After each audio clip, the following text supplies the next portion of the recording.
Hello and welcome to the Musty Creative Podcast. We are the Musty Collective, creatives on a journey to better storytelling. And today we are glad to have you join us, even though it's musty, in here. And as you can see, we're in a different spot. We're in a studio and we have a panel with us today that we're going to talk about Superman 2025 and Fantastic Four First Steps. So I would like for everyone just to introduce themselves. Who would like to go first? I'll go first. I am the usual co-host of the Musty Creative podcast. I am michellebnoland. I'm a filmmaker, and I just love storytelling in general, so I'm really excited to be here. I'm Carlos. I have written for the Musty Creative newsletter, and I've also been on the podcast once before. I'm also just a big fan of movies in general, and just love talking about them. Awesome. Thanks for being here. Hi, I'm Eugene Abano. I have a podcast of my own. I'm I would say a long-time listener, first-time caller. No, I'm just kidding. We're super glad to have you here. Awesome. So with all that said, let's start the show.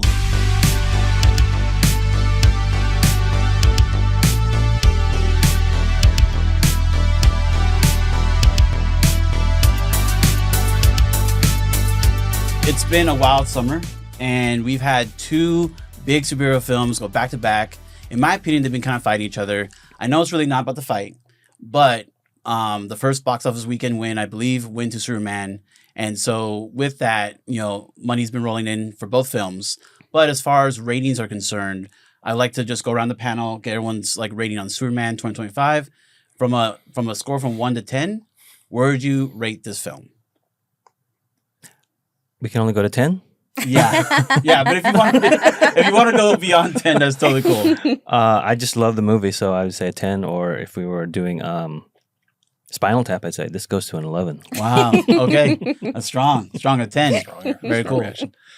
For myself, I loved it as well. I'd give it a solid 8. Solid 8 out of 10. Very cool.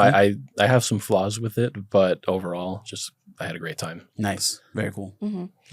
I really enjoyed it. I would give it a 9. There were certain things that I kind of wanted out of it that I feel like I didn't get, but overall, I really enjoyed myself. So yeah, I'm actually going to agree with you. I'm going to give it a 9. I don't think it's perfect, but again, looking back at Man of Steel, it's not Man of Steel's fault, but just where we've been so far. Yeah. And obviously going back to the 1978 Superman movie, the original with Christopher Reeves, I do think James Gunn, David Cornsweet, this whole cast, brought back Superman to where it should be. And so I'm super excited to see it go forward. I don't think it's excited. Yeah, I'm super excited. It's not a perfect film, but I think we're on the way to get to the de facto perfect Superman movie. Mm-hmm. I agree, actually, with what you said right there. Yeah. Okay, so we're going to get into more Superman topics here. But next up, I also want to get everyone's rating with Fantastic Four. So we'll start with you, Michelle. Okay. Yeah. I would give it an 8. I don't think it was as great as Superman. Wow. I agree. It had more heart, I think, than Superman in different ways, Mm-hmm. but I disagree. but overall, yeah, I don't think it was as great as Superman. So. Oh wow, an 8. Yes. Okay, Carlos. I've been waiting for this one. Oh boy. Look, Don't be swayed by the room. I would have to give it a 5 out of 10. Oh my goodness. I know. I don't want to just be a contrarian because everybody's loving it. No, you're good. You're good. But it just, I couldn't really click with it. It just, I struggled to connect with it the entire time. Yeah. I'll get into it more, but of course. I will too. It's just one of those movies. I wanted to love it, and there was things about it that I really liked, but just it didn't come together for me in the end. Yeah. That's totally fair. So you're giving we have an 8, a 5. Eugene. I will say a 5 as well. Wow. Oh my goodness. Yeah. Oh mercy. I'm gonna have to be the only one to fade this film today. I mean, Michelle liked it. Yeah, not that much. Okay, so I'm also gonna be weird. Okay. I'm gonna give this one a 10. Wow. I'm gonna get okay. I'm sorry. No, 10. I got to back up. 9.5. I mean, hey, stick to whatever you want. No. I'm gonna stand 10 toes on 9.5 because it's not a perfect film, Okay. but I do think it's actually better than Superman. Okay. I'll Yeah. disagree with that. We'll get into it. Yeah, we'll definitely get into it. We'll get into it. All right. So I kind of do want to get into it a little bit, right? So I'm just gonna say off the bat, Superman was emotionally flat for me. That's my main tagline. It's a great film. It's amazing. I do think it's a 9 film, but it doesn't give me the highs and lows that the trailer did that was released, I think, in February or March. Mm-hmm. And so, like, that trailer almost made me cry. Like, it teared up the whole internet. The whole internet was crying over that trailer. Yeah. Got to the film, and then the music itself, I think the composer, they had 2 composers for the film, and then the mix for the score was just not there for me, especially in the third act. And I felt myself rooting for Lex Luthor with, the 1A part, which is like, I shouldn't be rooting for that guy. That guy's trash. Yeah. So, like, I never got to a moment where I was rooting for Superman and Clark Kent in those moments. And so that's why I still just give it a 9. When I got to Fantastic Four, even though the third act final battle did feel a little subdued, I think that is classic Fantastic Four, right? From the comic books to the movies. They're not the ones where they're going to go in like Hulk smash or like it's not an Avengers movie, even though they are a team. Mm-hmm. So they solved it with science and with logic and with little tricks and stuff. But with Sue Storm fighting for her child, fighting for her life against Galactus, like a huge, humongous Galactus, I have to give it a 9.5. I have to give it better than that. And the music and the score swelled my heart way more than Superman in that final third act. And we got baby Franklin. And I almost teared up the first time watching it when he was crying over his dead mother's baby. The mother's body. Yeah. Yeah. So it's just like, I didn't get any of those moments. And then honestly, Crypto. Crypto ruined the Lex Luthor Clark scene for me. And now I'm going to let it go. All right. I'm going to stop right there because there's more for us to get into. I feel like everything you said, I can apply to why I love Superman and did not like Fantastic Four. Okay.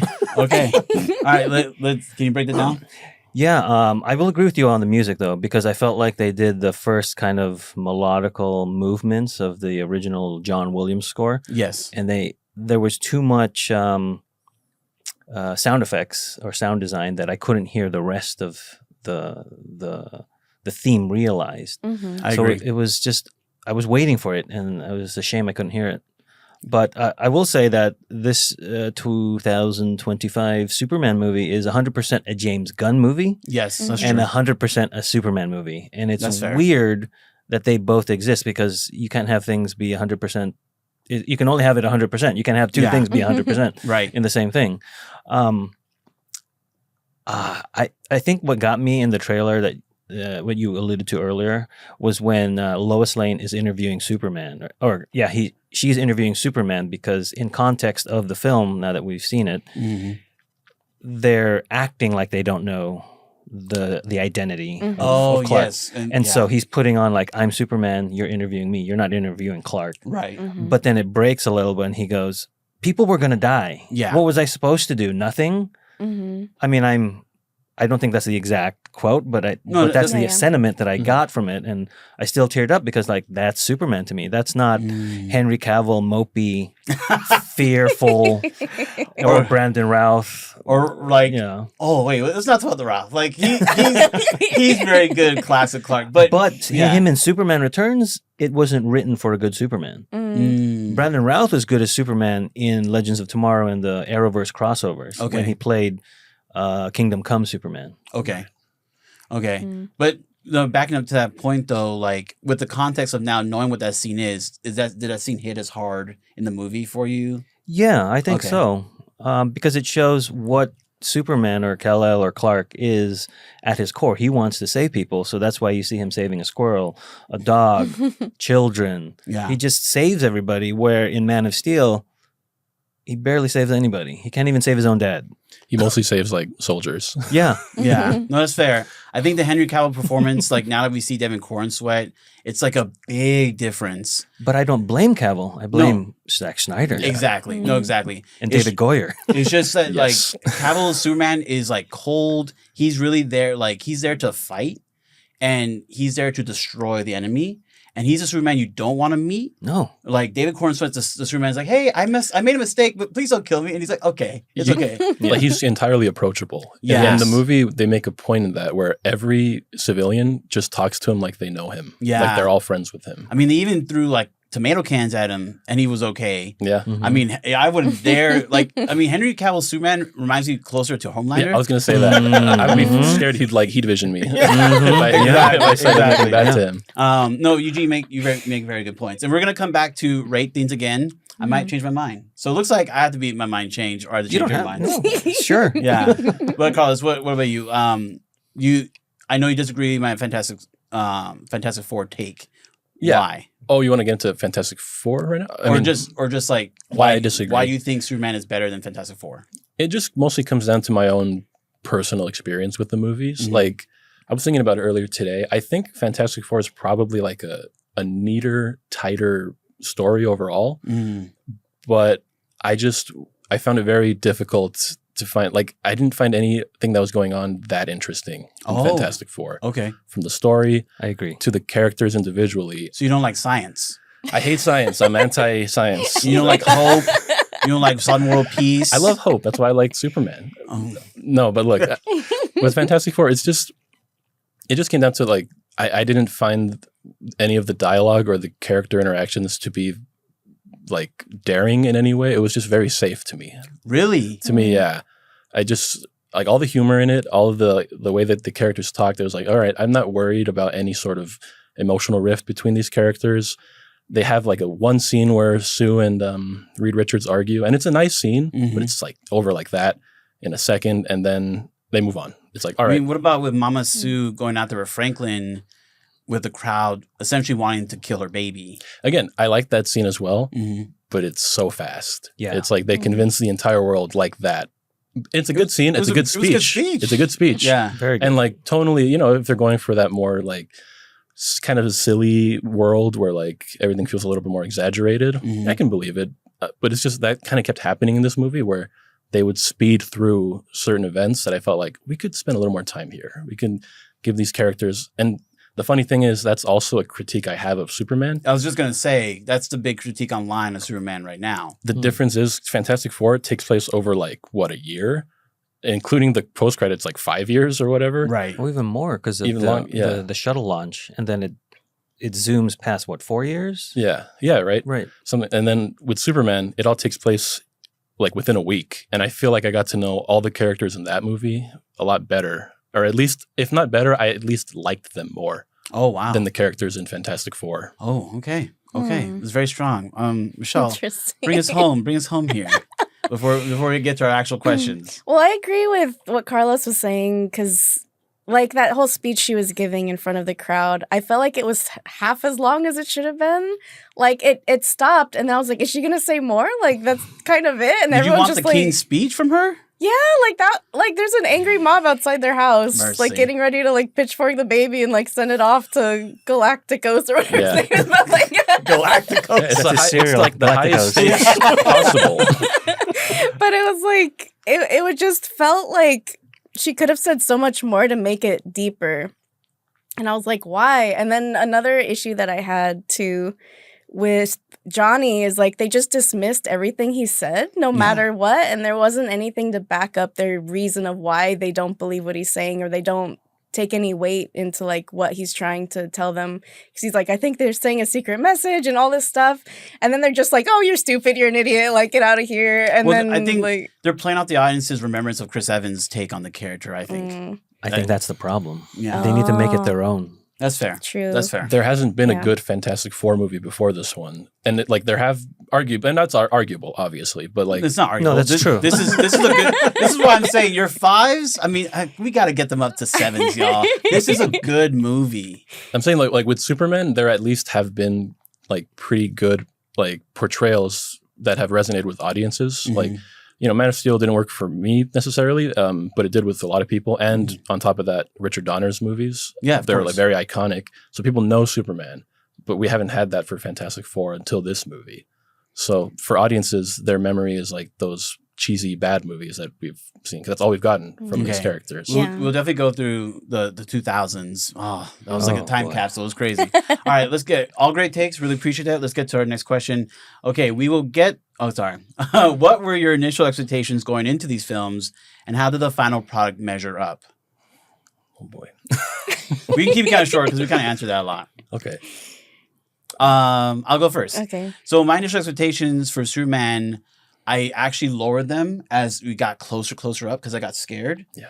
It was high after watching Suicide Squad because I remember before I had trouble watching it, but I actually watched James Gunn's Suicide Squad, and after watching Guardians of the Galaxy Volume 3, so I thought like, okay, this is gonna be a really great movie. And then I watched the trailer, didn't like Rachel Brosnahan at first, so I started to lower it. And then at the end, when I came out the movie, I was like, this is a really good movie. I had a lot of fun. It was hilarious, except for the emotionally flat part. So that's what it was for me for Superman. For Fantastic Four, I went up a little higher because I thought the marketing was better. There was less new trailers for Fantastic Four, and I didn't get the film spoiled for me. So for Superman, it seemed like a lot of the cool scenes of Superman in the third act, like his laser eyes, like when he went in kind of like a circle, like all that stuff was spoiled for me, and I didn't think I had much to look forward to in that regard. Yeah, I avoided most of the trailers because of that reason. Yeah. When the Batman came out, I watched like all of the marketing for it, and there weren't enough surprises when I ended up watching the movie. Yeah. So like with this movie, I just watched the first trailer, and then that was it. No, exactly. All I did was watch the first trailer on my own, but when I kept going to the theater, they kept showing brand new trailers with more footage. And I'm like, I hope for the next upcoming DCU films, like, please don't show me more than just one trailer. Because James Gunn is such a good writer, and I'm going to go see these films anyways. I don't know if they really need to have more marketing to get more people's, butts in seats, but that's just me. Mm-hmm.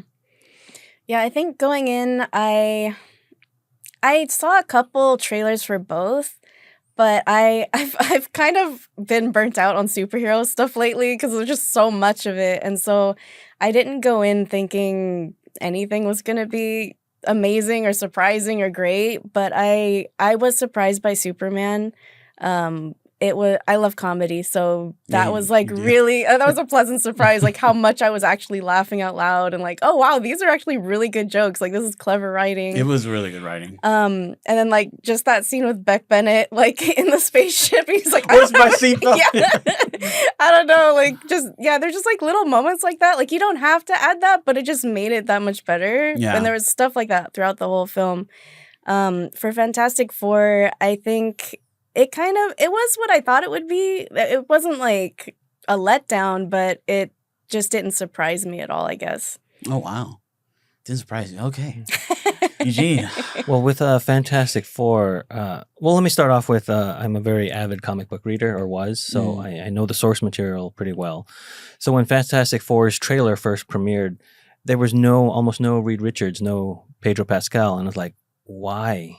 Why is there none of him showing his powers or his smarts or nothing? Mm-hmm. They showcased everybody else, especially the Thing, which I think was probably the best part of that movie. Okay. And I was expecting a little bit more science and like struggle, and I didn't get any of that. But with Superman, they got me right away with John Williams' theme.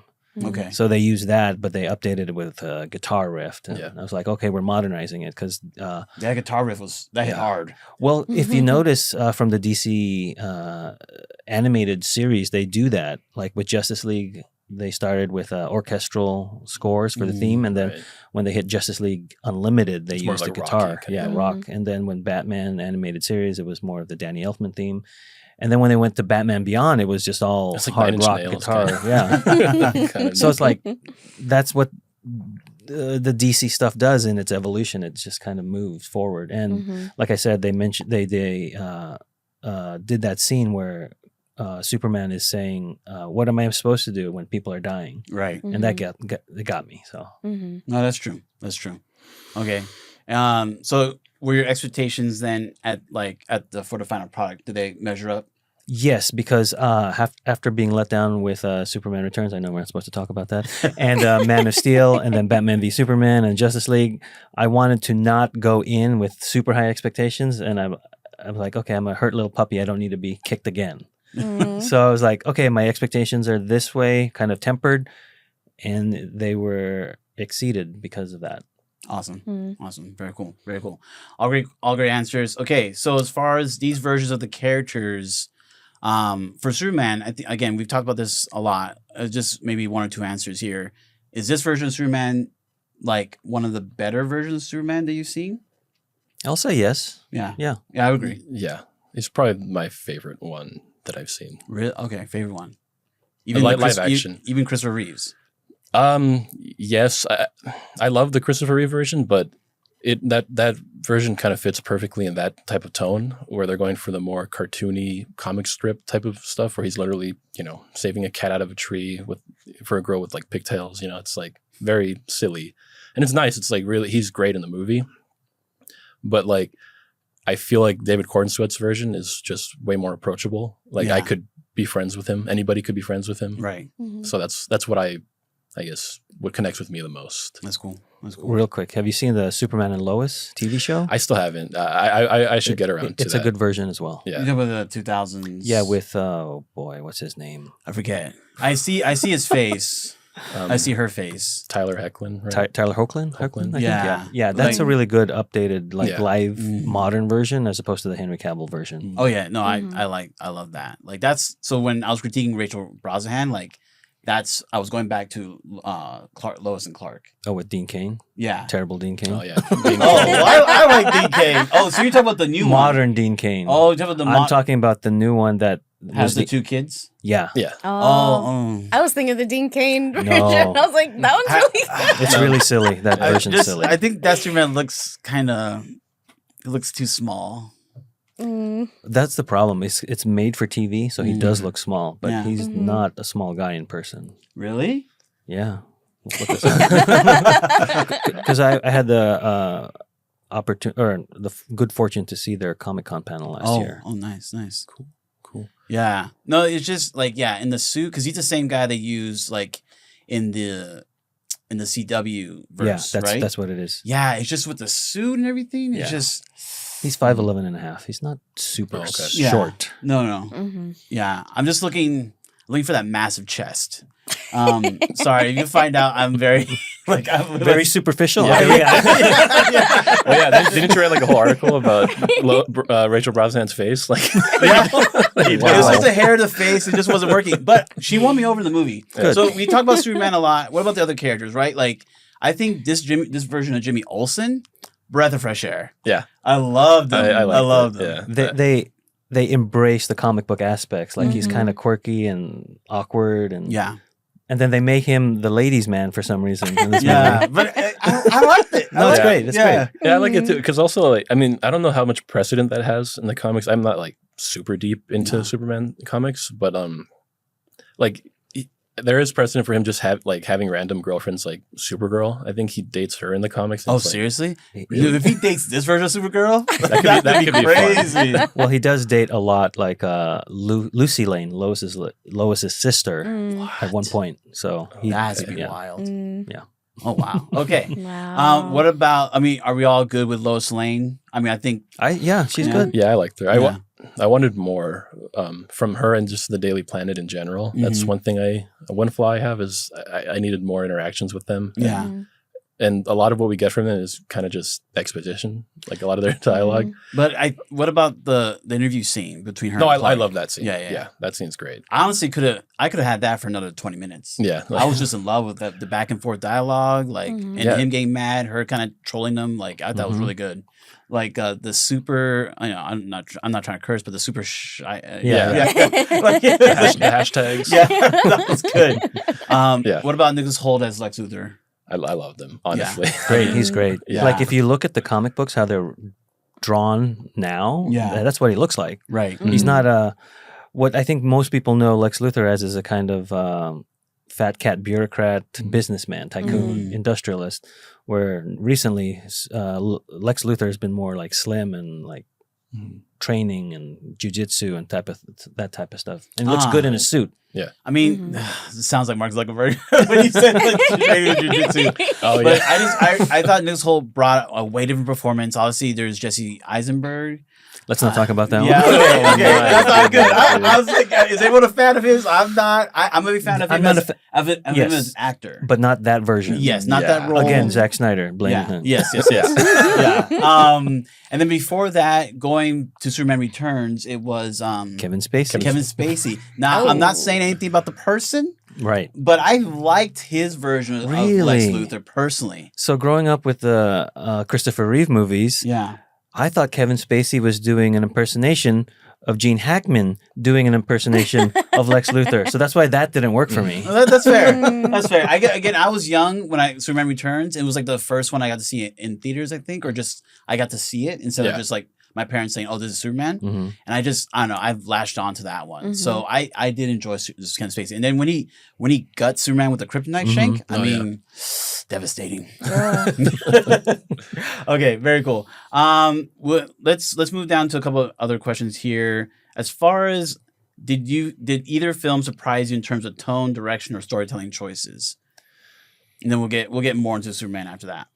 Well, so we haven't talked a lot about Fantastic Four, but I will agree with what Carlos said. Everything felt shortcutted or super fast. Because the difference with Superman is that they give us that opening crawl to tell us where we are. That's true. This is what happened because we all know the origin, but you just need to put it out there. We don't need to see it. We just need to it could have been anything, but they decided to do a Star Wars opening crawl with text. But with the Fantastic Four, we're given their initial launch into space, and then we're all just told by exposition in a weird montage.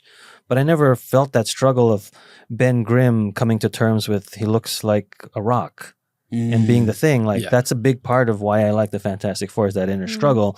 And then Reed Richards feeling guilty for doing this to his best friend. We got bits of that in the movie Fantastic Four First Steps. Pretty much got one scene. But that's it. It's that's what I wanted. I wanted to be connected to all these characters. Yeah. But to defend Fantastic Four First Steps, I would say they put us, was it 3 or 4 years? I think 4 years. 4 years after their initial space launch. Yeah, space launch. So I think this is a team that has gone through the growing pains, dealt with the Johnny Storm of the 2000s. And Sue and Reed are locked in. Ben has come to terms with who he is as a Thing. They're past that, and they're now a legit team, and they're mature. Oh, I get that, but I'm just what I'm bringing up is that it worked for me in Superman. It didn't work for me in Fantastic Four. How to light speed that and get us up to speed to where we are supposed to be. Gotcha. Yeah, I agree with that, because I get why they would cut out the origin, because most superhero origins, you kind of know where they go. Yeah, there's been 3 movies about the origins. Especially, right. And so I understand, but in taking that away, you kind of remove a lot of the emotional depth of these characters. I mean, it's not like it's impossible, but in this movie, like you said, Gene, I didn't feel for Ben like I wanted to. I was actually most disappointed with his character in this movie, because I was expecting him to emotionally resonate with me the most. Okay. Just in general, just because also what I've heard, because I'm not a big Fantastic Four fan. For sure. From what I've heard from fans, they're always like, oh, he's the heart of the group. He's the best character. And in this movie, I didn't, what was his character arc in this movie, really? To talk to Natasha Lyonne, or what's her name? Natasha Lyonne. Yeah, that was so undercooked to me. Well, from a screenwriting perspective, his arc was, I'm going to be the Rock, pun intended, of the group. Yeah, right. And then I'm going to keep doing that. There's no arc. Yeah. There really isn't. I mean, his job was to pilot the ship, talk to Natasha Lyonne, punch things, not say it's clobbering time, and hold baby Franklin, which is very important. I thought he did a good job. He did, but it's not a character arc. He doesn't learn. He doesn't make mistakes. Yeah, you know what he learned? He looks better with a beard. Yep, that was his big emotional turn. He's I need y'all to chill. Let's go back to Superman. I actually really liked the Thing in this. It was nice. I didn't need to see his origin story to feel connected to him. You could see it in his little rock eyes, the emotion. I felt that, at least. No, yeah. I agree with you. Yeah, because again, going back and watching the 2000s films, it's actually really tragic what happens to Ben. His wife just looks at him one time and just throws off a ring. Yeah. The only love he can have in his life is a blind woman. Right. No offense to blind women. I'm saying It's just that like that's Yeah. what they put him up with. Like, he got Quasimodo'd, and it's just like I didn't want to see that again because it honestly breaks my heart. And that scene where he tries to Yeah. pick up the ring and he can't because the fingers are too I big. saw that. I just saw that. And he's like this. And Yeah. like So Mr. Fantastic has sad. to pick it up for him. Like Oh. I can't. I just don't want to do it again. But I'm not saying you're wrong. I just thought what Johnny went through with his arc and understanding the language, Mhm. and then what Sue and Reed are going through with the baby, I just thought that was enough for the film. Mm. And I do think the criticism I have heard about Superman is that it's doing too much, whereas Fantastic Four is very focused. I don't know if I agree with that. Because it feels like we're also doing a lot with Fantastic Four because we get all these comic book Easter eggs like the Mole Men, and then they recreate that their first comic cover with the green monster coming out of the street, and then them all fighting it. I guess what I wanted most is that I wanted the film to show me why the public is endeared to the Fantastic Four as a team instead of being told through the TV show, talk show that they're on. Okay. Mm-hmm. Because we didn't get a lot of moments where they're saving people. Yeah, because then the moment with the speech with Sue Storm with the angry mob, that would have meant more to me if, like in Superman, his trust of the general public was betrayed with the news, the parents' message. Yeah, the harem. Mm-hmm. Yeah. That's always gets everyone. I'm sorry. Keep going. My bad. No, that's it. That's it. Like, I wanted that moment to hit, but it didn't. No, that's fair. There weren't enough moments where they were like they show montages, but not like okay, there's a crime happening and then we're saving like the town. I think the moment that from a screenwriting perspective they should have done that is when the police showed up and they're flying, and then Reed was like, "Oh, don't worry, it's me," and then he just explains like, "Oh, I have all the mob bosses, and now the police are rounding them up." That should have been a moment where they went on scene and they actually fought. That should have been what happened there. So yeah, I agree with that. Okay, there's so much more about Fantastic Four we can get into, but I do want to get into Superman, and I'm actually gonna go past I'm gonna add an extra question off the top of my head. Are we all okay with the harem and like how it was used in the movie? Because I've actually heard online some critiques of that.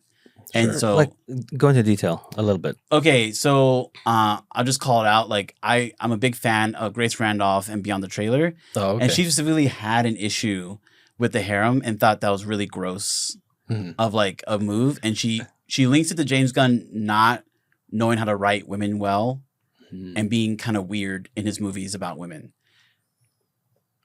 We have a woman here. Yeah. Michelle, what do you think about that? I didn't have an issue with it. Yeah. It did make it. I mean, it had to be absurd for Earth, like Earth society, to hear that. Like, if it was just like you being lord over all these people, I don't think that was enough. It had to trigger them somehow, like in a deeper level. So I think adding the harem thing was like actually a good touch, because that was like a bigger abuse of power and that kind of thing. So I think it helped get the point across. I kind of separated. I tried, because there's a lot of stuff about James Gunn online about like who people think he is and stuff like that. But I was trying to just separate the movie from him and what I've heard online. So I didn't really connect that with what people have been saying. I just kind of took it as it is what it is in the movie. But. Yeah, like I honestly don't think at this point there's no evidence to say he's like a terrible person. Mm-hmm. And I thought the way it was used, it was Lex Luthor who introduced the idea into people's heads anyways, that he's like Superman is breeding, right, to take over and conquer the world. Yeah. Mm-hmm. To be honest, I thought that was really good writing, because that's the kind of story that we're kind of seeing in real life about certain leaders, right? So I thought that was really well placed. So when I heard that critique, I was kind of taken aback by it. Like, I want to listen and be open to people's critiques, but I thought it was also just hilarious, because then you have Guy Gardner literally come up next time and say, "Dude, you have a harem?" Yeah, that was his first concern. Yeah. His first concern was he wasn't sharing. Yeah. And I thought they're gonna go further to that. But anyways, anyone else have any thoughts on that? Yeah, well, I'm glad. No, go. I'm glad you brought up like the topical nature of that, because like I'm gonna say I'm a leftist. No, it's all good. So when the people on the right, the conservatives, they talk about like pedophile rings and things like that, but yet you don't want to educate the kids on safe sex and all this thing. These like make them responsible. It kind of brings that into like modern day world, and where people gravitate toward that because sex sells, as we know, and like that's the cliche. But to me, it's like an R-rated movie is R-rated because of language and violence and nudity. But if you have a movie that shows the consequences of violence without being cartoony, that's more real than like gratuitous nudity. Yes. And so I feel like our puritanical origins as a nation have like made sex into this weird thing that just people fire up whenever they hear it. They're like, how dare we put sex and kids together and things like this. Right. And so that's why this harem thing, I'm like, that would absolutely work today. I think to turn somebody against the general public. Oh yeah. Definitely. Yeah. No, that it's funny bringing this up because when I first saw the movie and that came up, I was a little taken aback, like, whoa, because it's probably James Gunn's most family friendly movie he's directed. That's true. And so like hearing them reference that, I was like, well, okay, that's interesting. But I do like what Michelle said earlier and what you guys were just alluding to, like how do you get someone to turn public opinion like away from him? You say he's taking our women. Yeah, that's all you say, and then you immediately everybody's like, no, screw that guy. Just go back to your planet. Your planet. Well, then I thought it was great from a writing perspective is then taking the taking the Superman character who's known as this like kind of perfect Boy Scout character, and then tying him to like a sex cult kind of thing. Yeah. And it's like a weird dichotomy that from a comedic standpoint, like that's what a comedian would use. Like I could totally see a comedian using that in a line later at like Flappers or something in a couple months, be like, yeah, that's sex cult Superman, man. Like I want to be a part of that too. You know? Like they'll probably mention it in the Peacemaker show. Like they'll probably have references to that. Exactly. Okay.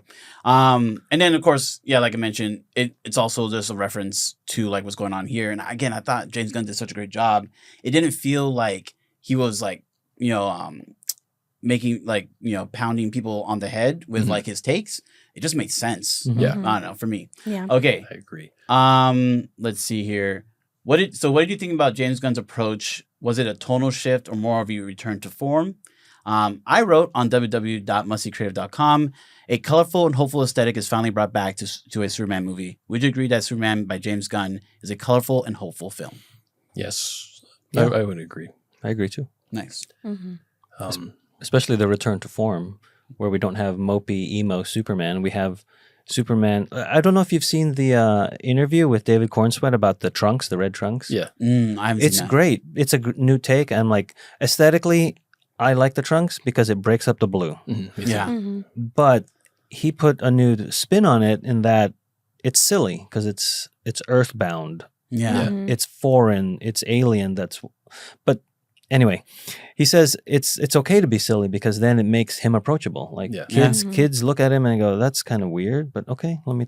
Yeah, he doesn't want to be scary to kids. Yeah. Yeah. Right? It's almost kind of like making himself into a clown, like not completely, Yeah. but just kind of like, I'm chill. And it ties into like the end of the movie, like the punk rocker song, and just like him, being human is him being kind of cringe, and that's cool, but not like bad cringe, but just like he's goofy, Just unafraid to be yourself. Yes. Well, also being okay with being goofy, like you said yourself. Yeah, exactly. Well, because the difference is, if you are in a situation in these comic book worlds and the building is falling down on you, or you're in a fire, there's a fire in your apartment complex, and a guy like Superman comes in with no mask, you're gonna more likely reach for that hand that he's extending. Yes. But if Batman comes in with a scary mask, He's probably the one that set the you're gonna think twice. It's like, is this the arsonist?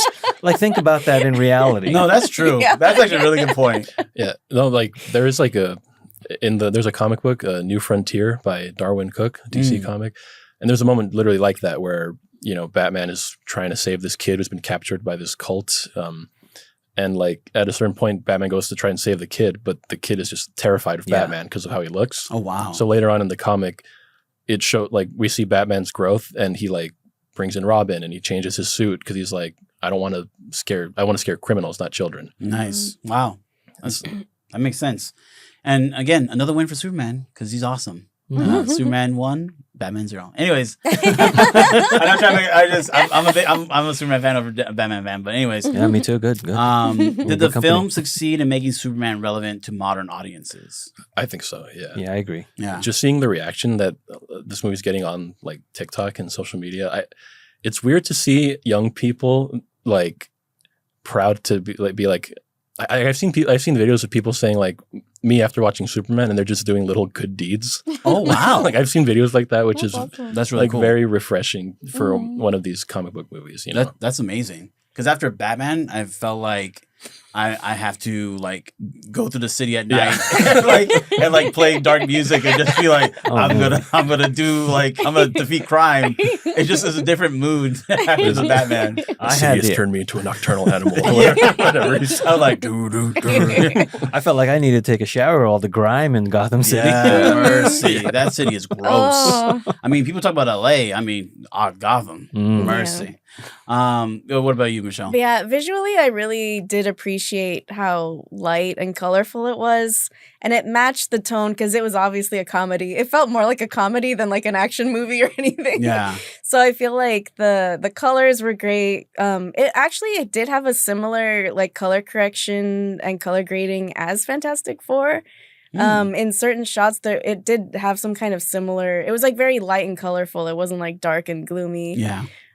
Which I feel like a lot of films during like Man of Steel, everyone was doing that, like the dark and It's grimy, terrible. like I hate the that. bluish Bad choice. tones and Bad everything. choice. Even the 2015 Fantastic Four. Why is it so dark? It's like Yeah. the grayest movie. Yeah. Yeah, Like, great. so Why? it felt very visually refreshing to watch. Yes. Like It was the real 50 Shades of Grey. Yeah.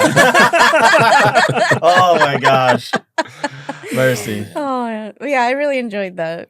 Awesome. Mhm. And then just from like making it relevant to modern audiences, what do you think about that? I think with my brain, I was just like seeing a lot of similarities between current topics that have been happening in the news lately with politics and wars and everything. I think it hit on a lot of key points that a lot of people have like pain points in their lives of like they want to change things and they don't know how, and it's easy to feel helpless today because there's just so many huge problems going on. Yeah. And I think just seeing their version of what that could be and like how to solve those things, it felt kind of cathartic in a way to watch that. And it kind of gives you hope at the end. It's not like this dark, like evil is ever present and we always have to fight evil. Like there are still good people out there and you can be a good person too. And this is how you can do that. And so I think that was really cool. And then also there's like moments of peace. Like that's what I like the most too at the end of Superman. Again, playing that song like I'm a punk rocker, yes I am. Like there's a chill, like peaceful moment. And it feels like we haven't had that in a long time in superhero movies because we've been dominated by the MCU arcs. And like for instance, the end of Fantastic Four, like Doom shows up at the end. And like now Spoiler. Yeah. Sorry, we haven't seen the movie. But like it's like, oh, we got done with this part and now like Franklin's getting kidnapped again. Like it's like so it's just it was nice. Okay. As far as standout themes for this adaptation for Superman, and it kind of I'll add this, I'll combine this with another question, like theme meaning like what does Superman start with, the narrative from the beginning of the film, and where did he end up? Right. And I like to call that the theme. Where do you think, or what was the theme that came out for Superman that you saw? It's kind of a hard question. So. No, yeah, and with Superman specifically, it's kind of hard to answer because it's, as much as I love it, I don't think it's like the deepest movie in the world. You know, it really is mostly just like showing like the good in people and like to be as broad as possible. Yeah. That's fair. You know what? Let me think about that a little bit. No, it's totally fine. I can start off and just say when Superman starts, obviously he starts with like getting punched, but like his first couple of interactions and scenes and like talking to people, right? He's talking to like the robots, and he starts off with like the number 4 robot's like, oh, you want me to play the track for your parents? It gives you peace. And that line of like, oh, we believe in you, we expect great things for you. That kind of like, it was like hopeful for him. And it's like, he had that as like his theme of who he is, his identity. And then at the end of the movie, like, oh, let's play the track for his parents. It gives him peace, but it's now just no really words. I think it's give him comfort. Give him comfort. And so at that point, it's just scenes of him hanging out with his parents as a kid. His Earth parents. Yeah. And so I don't know. I would say from a words perspective, it's like he started out with like knowing that he came from Krypton and he's like Kryptonian, whereas now he's like, I'm human and I'm from Earth. Yeah. That's kind of like, I feel like the journey he went on. Mm-hmm. Yeah, I feel like his arc is more existential. It's not about like how do I punch this villain differently so that it defeats the villain. Yeah. Yes. It's more about what is my purpose? And then there's doubt put in that purpose through Lex Luthor. But then he's reinvigorated by his Ma and Pa Kent. Yes. That his purpose of the original message says more about him than it does about anything else. Like what you took from that and what you accomplished because of what you thought that message meant says who you are. Yes. And I think that's something that like we all need affirmation of what we do in life. And so I think that's his arc.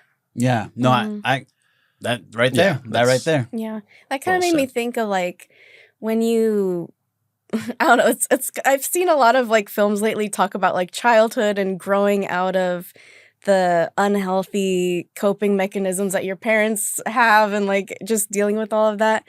It's just making me think like I think Superman like healed from his childhood trauma pretty much. Well, abandonment issues, number one. Yeah. Yeah. So like he kind of learned to take on this new tribe of people. Like this is my family. This is who I'm gonna be dedicated to instead of like the toxic parents he apparently had that he didn't know of. Yeah, we don't know. Like, and that's, Go and rule the earth, son. Breed as much as possible. Harems left and right.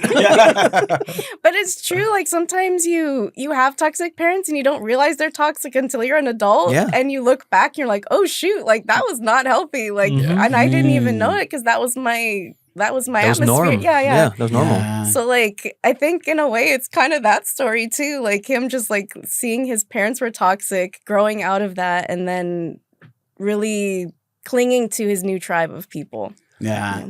I will say that message could be doctored by the last half of that message could be doctored by Lex Luthor. Because that's taken from a comic book called Superman Birthright, which retells the origin for a modern day audience. But then Mr. Terrific and everyone kind of just... he was a standout character. They okayed it, though. Yeah. Like, okayed it. But we don't know until the sequel. I'm just saying. Okay, that's fair. That's fair. Yeah, we do got to get to more characters. Just two things in what you said that came up to me was the SNL skit where it's like, everything's toxic, that thing.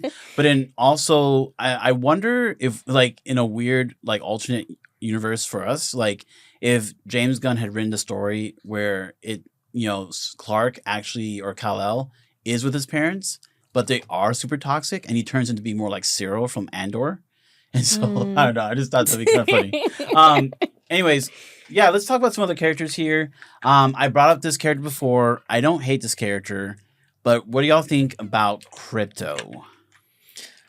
I mean, it's different from the comic books. I think this is a new thing from the comic books, that Crypto is Supergirl's dog rather than Superman's dog. Because growing up, Supergirl had a cat. I think Streaky was the name of the cat. Oh, yeah. Okay. But James Gunn loves animals, so I knew he would be wanting to do something with Crypto, and he did Crypto, I think, justice. Yeah, I loved Crypto, honestly. Did you? Yeah. Yeah, I thought he was great. I love dogs, and like the way they portrayed him, I thought was really cute. I like dogs too. I'm not saying I don't like dogs. I just you heard it here first. Jesus hates dogs. I like dogs. I don't want PETA on me, but no. I think the moment where he mauled Lex at the end was fantastic. It was like the Avengers scene with Thor and not Thor. Sorry, Loki and Hulk. Yeah, so a friend of mine actually pointed out to me, and it was his perspective was like he thought that James Gunn was copying. Avengers? I don't know. I think it's more of a homage. Homage. Yeah, I That's don't. what I look There's at a it as. difference between copying and homaging. Yeah. Mhm. Especially when they're in the same like genre, you know, kind of. I Mhm. mean, superhero. I don't Yeah. know if you call that a genre, but Like if Crypto had said puny god. That's lifting, complete lifting. or if it was like shot the same way and Yeah. framed Yeah. the same Yeah. way. Where he's like But boom, it's- boom, Mhm. boom. Yeah. Yeah, that's fair. That's fair. Yeah. Because didn't Marvel do an homage to that scene like later on? I'm trying to remember if they. The same Avengers scene? Yeah, like I want to say they did in Loki, maybe. maybe I don't know why I like. I think they alluded to it in either Endgame or Infinity War, Oh, where they go yeah. back to before Yeah. that They go back to happens, it, yeah. and he sees the Hulk, and he's like, "Oh, Yeah, that's true. Yeah. Yeah. That is true. That's true. That's probably what I'm thinking of. Yeah. Mhm. Okay. Other characters that stood out, obviously, Mr. Terrific. We gotta talk Oh, about Mr. man. Terrific. I was scared. I'll be honest. Just as a black man, I was like, this guy's gonna be terrible. Yeah. oh, come on, he Yeah. was terrific." No, yeah. It's just I've been promised this before. Like I'm going back to like Will Smith's superhero movie. Mhm. Oh, Hancock? Hancock? Oh, terrible. And showing the previews, and I was like, "Oh, this could be great." And then It was not. And then I was like, "This is trash." yeah. Yeah. So I'm actually really happy. Like I want to see more of Mr. Terrific. Mhm. Yeah, me I'm not too. saying he's his own movie, but I really enjoyed him. I think he carried the film in a lot of ways. Yeah. Oh, really? Okay. Yeah. Okay. Like I almost was looking forward more to Mr. Terrific scenes more than Superman.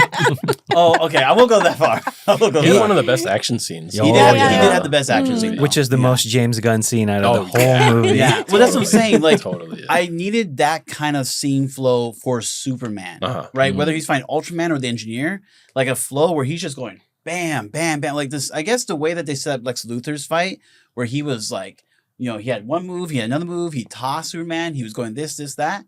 Like I wanted a set of shots for Superman in that regard. I feel like we got it kind of like with Superman, where like right when Crypto comes in and then Superman kind of gets the upper hand, he like really wallops Ultraman That's for fair. a while. That's fair. It's like hitting him with that big whatever like tank or whatever he's holding, and then he like crushes his head and like pulls him up. Like that was, I don't know. Yeah. That's true. Okay. And then as far one character we do have to talk about is Evie or Eve. Eve Tessmacher. Oh, Eve Teshmach. Yeah. You didn't- Wow. Or did you like her? Or? No, she was amazing. Okay, like okay. the way they used her, they did the influencer thing, and like she was the girlfriend, but she Mhm. was so key to the plot Yeah. and so Mhm. smart. Yeah. Again, the critique that James Gunn doesn't know how to write women, I just think like with this movie, it should go Yeah. out the window because Mhm. Yeah. he took a character that I've never seen done like used so well in the plot and actually be useful instead of just be like, I'm hot. Yeah. Yeah. And honestly, like if you don't have Eve Tessmacher, you don't have the film. When like she first shows up in the movie, right at the beginning, and she's taking selfies, I Yeah. was a little bit worried that Mhm. like tonally it wouldn't be up my alley, and it'd be like goofy in a way that's not funny. Mm-hmm. But yeah, like you said, she actually is very important to the plot, and like the whole selfie angle is actually paid off really, really well in the movie. So good. So, Now, Mhm. the one thing I was disappointed is I didn't get to see her toes. Like I was literally looking for a shot of it. Tarantino over here. What's going on? No, it just Talk 'cause about harems. her name in Jimmy's phone is Mute Toes. Mute Toes. Yeah, So I was like, yeah. okay, can we just do one shot where he just looks down? Like, and They're just are they disgusting. actually terrible, or is he just making it up in his head? That could have been a great scene where he does look down in that alley, and Yeah. she goes, "I'm up here." Yeah. exactly. I just wanted one shot of her toes. Yeah, Like, kind of like a Seinfeld thing, like the big hands or Yeah. whatever. Oh, like- exactly. Man hands. Yeah, man hands. So I'm hoping maybe with the Blu-ray they'll include like an extra deleted That's what scene. you. I'm serious. I want to see if her toes are that the bad. toe cut. We Because need the toe cut. maybe she's meta-human or something, and like she Yeah. just it's not her fault, and she's just trying to hide them. That's Like, the worst metahuman. My toes are ugly. but maybe it made her super smart or something. I'm sorry. Let's also talk about for a quick second the guy who gave Superman some food. Oh, Mm-hmm. Yeah. The street cart vendor. Yeah, Is what was it it? Molly? I think? Malil? Molly. Well, yeah. And man, that was like brutal. Yeah. Mhm. That really like was just sad. Like Russian Mhm. roulette. Oh. And I mean, they even made it funny where Lex goes, "Oh, I think he thought he was going to last longer." Yeah. Mercy. Yeah, that was crazy. Yeah. I think that made me feel like, because throughout the movie, I was like, I'm not feeling any like super highs or super lows, but I think I felt the most when that happened. That was a low. And I think it was a good choice to have it happen so suddenly, and that it actually did happen instead of, because there's plenty of scenes where it's like they do the Russian roulette thing and then the person gets lucky and then they survive and then, but I think just like committing to it and like, oh yeah, like the chances are it's going to happen. Like, it was like on the second bullet. Yeah. So, Molly or Malik. Yeah. It isn't shortened to Molly. Yeah. Man. And it like really makes you hate Lex Luthor even more. Like, Yes. Which, I'll get more to that Nicholas Hoult performance at the end. Any other characters anyone want to bring up? I have a few more in my head. Metamorpho. I Metamorpho. wanted to bring him up in that scene too, because it's also the motivation he needed to turn and finally help Superman. And that was actually really good motivation. Sometimes I always worry about in films, especially superhero films, that the motivation for like these like the side character to flip on the villain isn't actually good enough. That was perfect. Like he already had his son in play, and then he's like, yeah, Lex will probably just kill you anyways. Like But like seeing somebody shot in front, like an innocent person shot in front of you would really mess you up. I hope so. And Metamorpho is a good person. Well, I think also seeing the reaction of Superman, like he values life. Yes. And so like, I need to help this guy, not like kill him. Yeah. And I'm knocking Henry Cavill. I just don't see him making that scene work. No. Like David Coruscant was actually crying. And, a lot of actors I've noticed now have a hard time really showing like tears and emotion during that scene. Yeah. Those kind of scenes. No, yeah. I forgot what I was going to say. Oh, yeah, no problem. No problem. And then the Justice Gang is all good. What are your thoughts on Hawk Girl? Or Hawk Girl, sorry. Hawk Girl? We got a taste of her, but we didn't really get too much. Yeah, we could have used Girl, right? If she was edited out. I think the movie still would have worked. Ooh, that's honestly, true. Yeah, like, but she has a couple really standout scenes, and I like the character, so that's why I want more development. I loved it when she dropped that guy. Yeah, that was it's like, oh, you're not gonna kill me. You're like Superman. He's like, I'm not Superman. Because in the comic book, Superman is the first. Depending on what timeline you read, he's the first hero that inspires other people to come out and be like do-gooders. Yeah. So when I saw in the trailer that there are other superheroes existing, I'm like, what's going on here? But I like the fact that he does inspire them to help. Yes. Yeah. And I think that's why I like Superman, is the inspiration for others to do good. Agreed. Where people just want punchy Superman. Yes. Yes. And that's not why I read Superman comics. No, I agree. I agree with that. So I like that he inspires the Justice Gang to be better, and then Metamorpho to not to kind of fall back on Luthor, like telling him what to do to save his baby. Like, I need to save my baby. Yes. And then he brings in a roundabout way brings Metamorpho to the Justice Gang. Yeah. And so with that, one thing that was interesting of a line was that the Justice Gang is being funded by a corporation. Yes. So they're like the Stag Corporation, I believe. Yeah. So what's that all about?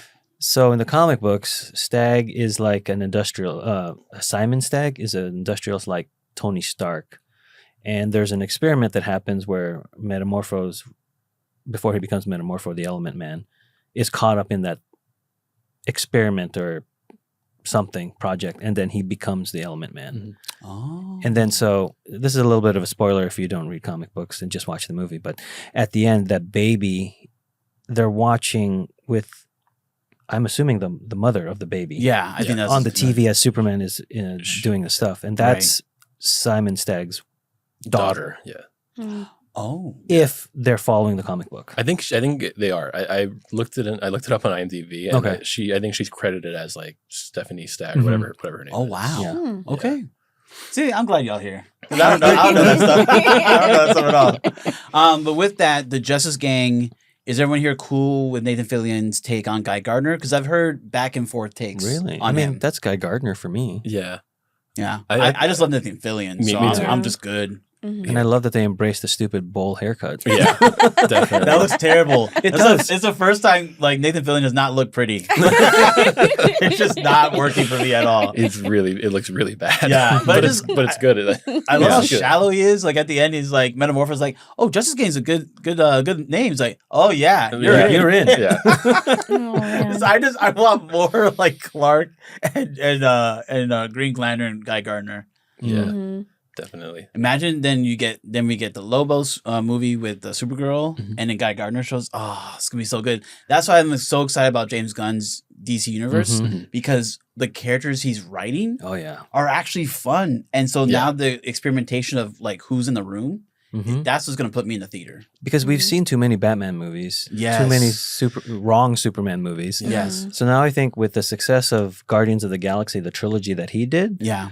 I think James Gunn is going for the lesser known cosmic characters like Yeah. Lobo. And that's why he's adapting this new version of Supergirl where this is a little bit of a spoiler, but she's still dealing with the death of her family Yeah. on Argo City. It was a break off of Krypton. So that's why she's going out and partying. Yeah, Mm. she Is has it- it's- PTSD from it, unlike Yeah. Superman, who was a baby, so he has no memory Yeah. of Krypton. But she was like 14 when it happened. Oh. And she was supposed to be sent ahead of Yeah. Kal-El. But, time Yeah, the time Pocket dilation Galaxy and whatever. Oh. So she arrived after he did. Yeah, Oh. and didn't age in that time. Because like I heard that James Gunn is taking from like a certain book about Mhm. Supergirl. I forget what it's called. Woman of Tomorrow. Woman of Tomorrow. Yeah, Tom King. I actually just want to go ahead and read it. It's even really before the good. movie, just because I'm Mhm. hearing so many good things about that Mhm. book. Yeah. It's really good, and it makes sense. Why they changed it so Crypto's her dog. Mhm. Crypto is a part of that book. Yeah. Oh, okay. It's a really good story. It's basically like think of the True Grit's premise, but with Hmm. Supergirl in the Jeff Bridges, John Wayne role. Nice. That's kind of what the Mhm. premise is. of That's the really book. cool, and I love True Grit. That's a great movie. The Coen Brothers one. Yeah. Yeah. Mhm. The original one, not so much. I'm not a Oh, fan there's of a it. there's a one before? with John Wayne Oh no. and Glenn Campbell. No, I don't even know that one. Yeah, I think you're okay keeping it that way. Yeah. Okay, so let's see. Going towards the end of the film, I think that this whole did a great job performing as Lex Luthor. But at the end, there's like this moment where he's like staring at Superman before he gets arrested and dragged off, and he kind of tears up. Mhm. And it's after a speech, but after he gets mauled. But he's kind of like, essentially just putting all his emotions on his heart sleeve and saying like, "You don't belong here. You're not human." Like, and he's also jealous because everyone loves him, and it's almost as if Lex Luthor feels like people owe him some love because he's done so much for the human race, whatever that means. Mhm. But it looked like to me that James Gunn put that scene there to make us feel a little bit of sympathy for him. And so I want to go to you first, Michelle. Like, do you understand, or did you see that in that scene? And then if you did you feel any sympathy for Lex Luthor? I did not see that, and I did not feel any sympathy. Yeah, I might be reading the things. But honestly, like he's not my favorite Lex Luthor. Oh, really? I don't know what I was expecting exactly, but I didn't feel scared at all. Like I want to feel scared with villains, but I just didn't feel scared. Like He shot somebody straight up in the head. yeah, but But imagine if he was behind you rubbing your shoulders while you're working. okay, now I'm scared. That would be pretty scary. Or like throwing pencils at you. He was so abusive. Oh yeah, that was Yeah. actually like a little. Yeah. Every time I've seen it, the audience like has a reaction when he throws a Mhm. pencil at Yeah. him. Mhm. Like And then the I mean, coffee cup. Yeah. the mug. Oh yeah. Were you expecting more of the Smallville villain, Lex Luthor? I think so. Like, yeah, I don't know. I didn't really have any expectations for it. It's just when I think of a villain, I want to feel scared. Mm. And now that you mentioned that creepy stuff, I'm scared in a different way, but like not like my life is in Yeah. danger. Yeah. Like, yeah, Okay. I think that's that's what I was feeling. But yeah. fair. Anyone else about that scene or that No, moment? I mean, I like that they kept showing how bad of a guy he is throughout the Yeah. movie. So I'm looking forward to seeing what they do with him in the next, like whatever the next movie is. Yeah. Does he get out of jail? Because that's happened before in the comic books. Yeah. So Yeah. I mean, he becomes president, right, in the Yeah. comics? He Yeah. does? Yeah. Spoiler. So I'm surprised that he's not president again and got Yeah. reelected to keep it topical. Yeah, something like that. That would never happen, right? No, Convicted. I mean, that's what I liked about this version. To me, he was like Mark Zuckerberg, like you all mentioned the jiu-jitsu stuff. He was definitely Elon Musk. He was definitely Donald Trump. Like he was all those people combined into one crazy topical smoothie. But I thought it was interesting. I don't think James Gunn is trying to bring sympathy to the character because we should feel bad for these people, but in the sense of like this kind of person can come from anyone among us. Yeah. And I almost feel like it's like one of those preventative things of like, maybe, be kind to those people that you see on the outskirts who are struggling that, not saying it's our fault that they become this way, but it's more like, what can we do in society to help these, Marginalized people. marginalized people so they don't internalize the anger and do very selfish stuff in the future. Blow up. Yeah. Yeah. And I almost got the same vibe from the Batman as well because of the group. The terrorist group is just like a bunch of like incels essentially. So I was kind of getting that same vibe from Lex Luthor. Like he was essentially an incel as well, just really powerful and really rich. Yeah. Even like when he briefly talks about his relationships with women, right? Well, Yes. we see Eve, and then also there's that woman in the pocket dimension who Mercy. He's like, the one thing I can't stand more is jilted ex-girlfriends or whatever he says. 'Cause, like she wrote an article about him or something. Just a blogger, just Or a blog, just throwing him into that prison. Yeah, I mean that's nothing. A pocket dimension used as a gulag. Yeah. Mercy. That was scary. Like I'm like, is this happening right now somewhere? I'm sorry, it was just too on the nose on certain things. Well, I think that's why, commenting on Michelle's comment, that it makes Lex relevant because he does things to the extreme that are already being done to the extreme today. Yeah. But put into the comic book context, it works like a pocket dimension.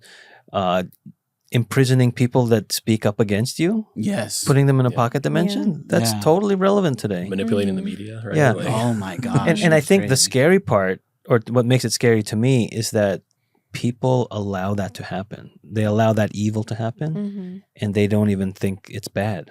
Yeah. And so that to me is scary. Yeah. Yeah. Last character I'll mention before we move on is I forgot his name, but the kind of like the Fox host guy. Oh yeah, Tucker Carl. No, sorry. Yeah. It's Michael Ian Black. Yeah, Is it Michael Ian actor? Black. Tucker Carlson character. I thought that was also interesting too. And to have him parallel the Daily Planet, right? And it again, the movie wasn't solved by just punching Lex Luthor. The movie was solved by exposing Lex Luthor. Yeah. And so the work of the journalists on both sides, obviously he turns when he realizes that, Lex is a traitor to the country. But it's kind of interesting how the media was used in this film. But yeah, going to that character, I like that character. I know that he's actually in the universe. That's an actual character. Yeah, Clevis Thornwaite. Yeah. Okay, I'm not familiar. But I was just like, just kind of shocked that there's like, the Daily Planet, but also journalists like that also on the other side of things, politically speaking. That is interesting. There is also another. I don't know how they're used in the comics necessarily. There's a character named G. Gordon Godfrey, I think, in the comics. I thought that's who that was, but it's not. Yeah, right. Like it seems because in that character, he's like a conservative sort of pundit in certain media. Like in the show Young Justice, he's portrayed as like a very, right kind of pundit. But he's actually like a character from Apocalypse. Like working with Darkseid, and he's just coming to Earth to try to manipulate like people against superheroes. Oh wow! So that is an interesting like character to include here, but they didn't use that character. So I'm curious if they'll ever even bring him in. Well, the reason they use that is that character previously appeared or is going to appear on Peacemaker. So it's in part of the James Gunn's DC the one that universe. was in Superman? Yeah. Okay. Right. So I don't think he's been in comic books. Oh, okay. Yeah. Okay, sure. My bad. I got the wrong information there. Yeah, the Peacemaker, little like a small cameo. Yeah, small cameo. that was pretty great. Yeah, That for some reason people always cheer whenever he shows up. they love him. But is it because they love John Cena or Peacemaker? It's a little bit of both. A little bit Yeah. both. Because I went to the Peacemaker season 2 panel at Comic-Con and people cheered. People cheer. Yeah. I mean, John Cena, he's just loved. But again, just the characters that Gunn is setting up, I'm just so excited. Last topic, not even on the list, but I do think one thing that could derail this whole universe is if we don't work out something between the Batman and James Gunn's universe. You think and so? Bring them together. Because I think that's a perfect pairing. A young Batman with a young Superman. Oh, I agree with that. I don't know if we need... Oh, I see what you're saying. But I don't know if we need Robert Pattinson to exist in the same new DC universe. Okay. But you're saying... But I agree with what you're saying is that we have a young Superman and young Batman teaming up. Yeah. I do like that. But I think from a fan perspective, it will derail because then you're like, wait, I go watch a Batman movie every couple years, which is not a part of this one. Right. And I just think it's more confusing for the customer. Yeah. Mm. I'm sure they're going to work it out. You do like an odd couple scenario where they're roommates and they're trying to deal with each other. Yeah. One's super perky and positive, and the other one's like, I hate my life. Yeah, that's what I'm saying. Like, that's what I want to see more. Yeah. Mm. I'm of two minds on that whole situation. Like, on the one hand, if they were to include Robert Pattinson into this universe, I'd be for it. I think that, like you said, that they would go well together, even though they're so tonally different. I think that's part of why they would work pretty well. Yeah. At the same time, I think James Gunn did just confirm that they are separate and they aren't going to join. Oh, wow. And I'm also okay with that, simply because, like, I would rather them just let Matt Reeves and his whole crew just play out their story as they had initially wanted to. And on top of that, like, even if whatever new Batman we get in this DC universe isn't like my favorite, I still have this one with Matt Reeves and Robert Pattinson, and I'm happy with that personally. And I'm also like, this is a chance for them to do a different kind of Batman than we've seen before, where they're more willing to lean into the sort of like fantastical aspects of Batman and like characters that we don't usually see, like, like a Killer Croc, for example. It doesn't have to be the main villain. Right. of the That's movie, fair. But like stuff like that. Well, That's fair. I think if James Gunn does get pressure to make the integration, he'll probably find a way to do it that makes sense. So I think I heard the same or read the same article you read, Carlos, about James Gunn confirming that it is in a different universe, but then there could be studio pressure, like integrate them. Sure, yeah. Yeah. Because it's really just up to Matt Reeves. Like, he has the control to say so at this point. Yeah. But I just want Matt Reeves to play with others. Like, just, you need to go play well for all of us to have a good time. Because it's not just losing out on Pattinson's Batman. And I could kind of see from a casting perspective, maybe you would want someone else. But you lose out on the Rogues Gallery that they've already built up so well. Yeah. I mean... But the Rogues Gallery is just Penguin, Riddler, and Catwoman. And maybe a Joker in that last scene. Oh yeah, that was not a good choice for Joker. We got to redo that one. We got to redo that one. But it's just like Did some work. yeah. I guess I like the Catwoman already. Yeah. I like the Penguin. I like the Riddler. Like I'll agree with the Penguin. Yeah, I like everything that they've done so far, Me too. except for the Joker. Yeah, I don't want to restart another one. Yeah, it is like it's too much Batman. Yeah, like if they do bring in another one, then I don't want his own origin movie. No. James Gunn has said that we don't need to see Krypton blow up. We don't need to see John and Martha. Right. And shot, as far as yeah. Batman, Thomas and Martha, sorry. No, again. Like, I think he's already confirmed they're not doing an origin because it's going to be a Batman and Robin movie, isn't it? Like, if it continues as they've planned, the Brave and the Bold story. That's true. The Brave and the Bold was such a great animated series. So Yeah. if they do that, that's gonna be good. All right, maybe I'm okay. Maybe it's not all doom and gloom. Oh, that's one thing I also wanted to mention because I do like Batman comics and I want to see the Bat family, like all those characters that the movies are too afraid to show because it's making Batman a little bit sillier. Yeah, but they're all good characters. So that's true. But as we can see with the James Gunn Superman movie, you embrace the silliness and it'll work. Exactly. Yeah, that actually could be really fun, y'all. Yeah. Okay, I'm okay with this now. But you're the Bat family. Come on. You want Ace? You want Ace the Bat Hound? No, Batmite. You want Batmite? I really don't care for the. I watched the Super Pets movie. I don't really care to see them anymore. I'm good, but it's fine. It's Yeah. fine. Crypto does need some friends, so it's okay. Oh, that'd be cute. Oh no, okay. All right, let's move on. Crypto will kill all his friends. That's true. Jump on them to death. Okay, so last question. This is kind of like a general question we asked on the podcast. Did Superman 2025 kindle love in the hearts of humankind? I'd say yes. After all the acts of kindness people have been doing and posting about, Yeah. I'm like, it did what Superman is supposed to do, is inspire us and make us hopeful for the future. Yeah. Mm-hmm. Like I keep seeing people post that song, the punk rocker Mhm. Oh, I song, love that. and it's like it's such a good choice for that movie to end it on. It's like perfectly encapsulates what it's about, pretty Yeah. much. Yeah. Mm-hmm. Yeah, definitely kindled love. I think just for me personally, I don't know about other people, but like I did feel hopeful at the end. Yes. I felt positive at the end. I love the music at the end, and like just everything, like the feeling that I had, I really appreciated that, because there are a lot of movies nowadays where I leave the theater feeling depressed, or like I'm too contemplative about my life, and I'm like, when is this all gonna end? And like, Yeah. Yeah, Like it's- watching Eddington Yeah. after that movie. yeah, so it's like it was just like a breath of fresh air to like actually leave the theater feeling better than I did when I arrived. Yeah. Which I usually Yeah. feel great coming into a theater, and then I leave depressed. But I'm like, yeah. No, that's true. Yeah. I completely agree. I also felt like after the theater, like, let's go do some good. Let's go help some people. And that's why, again, Superman is the best superhero of all time. And that's all I I have to agree. say. We're done. Let's move on. All right, y'all. Let's talk about Fantastic Four.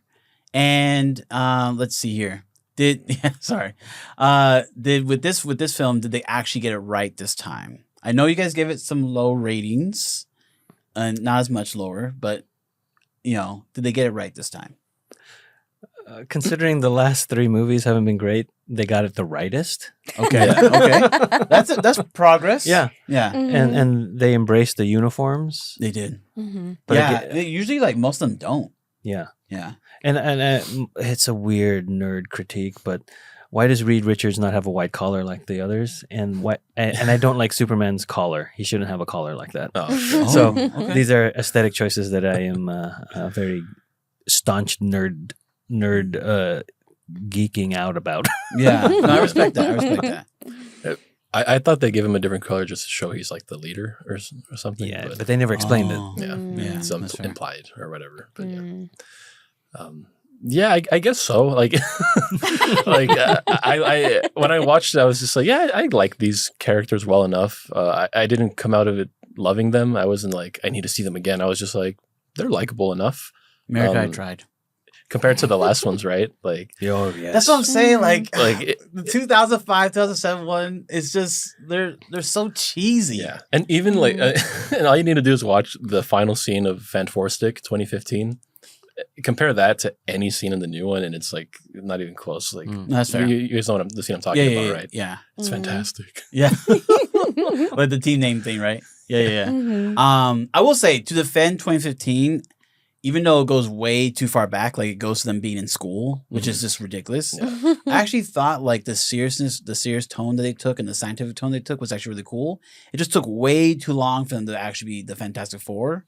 Like I just think that was not a good placement for them for the movie. I just feel like the Fantastic Four is supposed to be fun, so that movie Yeah. just did not make it fun. That's true. Mhm. Where the other 2 movies prior to that made it a little too fun. They're way too fun. Like Johnny Storm's going to the X Games. He's like yeah. Oh, yeah. talking to every single girl. Like I Yeah. mean, they should be talking about him having a harem. He's just a Mhm. moron in that movie, right? Yeah, like pretty much. Yeah. He's so annoying. Like he's teasing Ben Grimm. He's going through like the worst in his life. Yeah. Yeah. He's losing his entire family. Right. And all he can do is like put shaving cream on in his hand and just try to like, Yeah, make him hit his face. And then Jessica Alba, mercy. Yeah. Like, how did they do that? Make her unattractive? Well, they try to convince us, right, that Jessica Alba and Chris Evans are brother and sister, No. which is No. ridiculous. I mean, like everyone got mad with like Michael B. Jordan and Kate Mara being brother and sister, but they Explained it. They're at adopted. least, Yeah. I was like, I'm looking at Chris Evans and Jessica Latina Alba Jessica. and Michelle. Your comment Yeah. was about that movie. Oh, what? Your comment was that they had better chemistry on screen together. Oh yeah, Chris Evans and Jessica Alba felt more chemistry between them than I did with her and The Reed Richards, So it's yeah. like, Oh, it was- that's, yeah. I agree with that 100%. I don't see it, but she was like commenting about that the whole Yeah. time. yeah, like it just felt like literally they just put her there to look at. Like that was pretty much Yep. it. Yeah. Like nothing to She do did with scientific her. work. She had glasses. No. There were case studies and focus groups, and that's why she got the job. Yeah, but I will say this: I don't. If you don't have Jessica Alba, I don't think you had that film. So They sold it on her. They sold it on at her. the I just want to time. say that. I don't think they have a film. Yeah. Well, I read somewhere Tim Story, the director, when he would direct Jessica Alba, he would say things like, "Oh, you need to cry prettier and stop doing that thing with your face." Like, that's how you direct her. Which is why Jessica Alba is not in film anymore. Cry prettier. She has her own Yeah. startups and stuff. I mean, okay, but going back to Fantastic Four First Steps, right? Vanessa Kirby as Sue Storm. Mhm. To me, it was a breath of fresh air. I Yeah. really liked her performance. Yeah. And also, like, she was, in my opinion, the leader of the team. Yeah. And definitely, the way she handled Galactus was just, it was just amazing. And they're inspired by the comic books on that. Oh, really? So it's good that they did that. Nice, nice. Okay. And so, with that, how would you describe the team dynamic in this movie? Did you think it felt good, or did it feel bad, or so? It was fine. Yeah. It was good enough. I wanted them to earn that like family bond, that chemistry, but I just didn't feel it. They were just telling me Yes. this I is agree. the Fantastic Four. I'm like, show me why they're fantastic. It just didn't like feel together. Yeah, just show me them struggling to get their groove and the team dynamic, and they just Okay. didn't. We were just told that they did. Okay, so I would say the scene that sells you on this is the birthing scene. Mhm. They all came together, right? Like Johnny is trying to do his thing with the ship and also kill, the Silver Surfer, the Herald.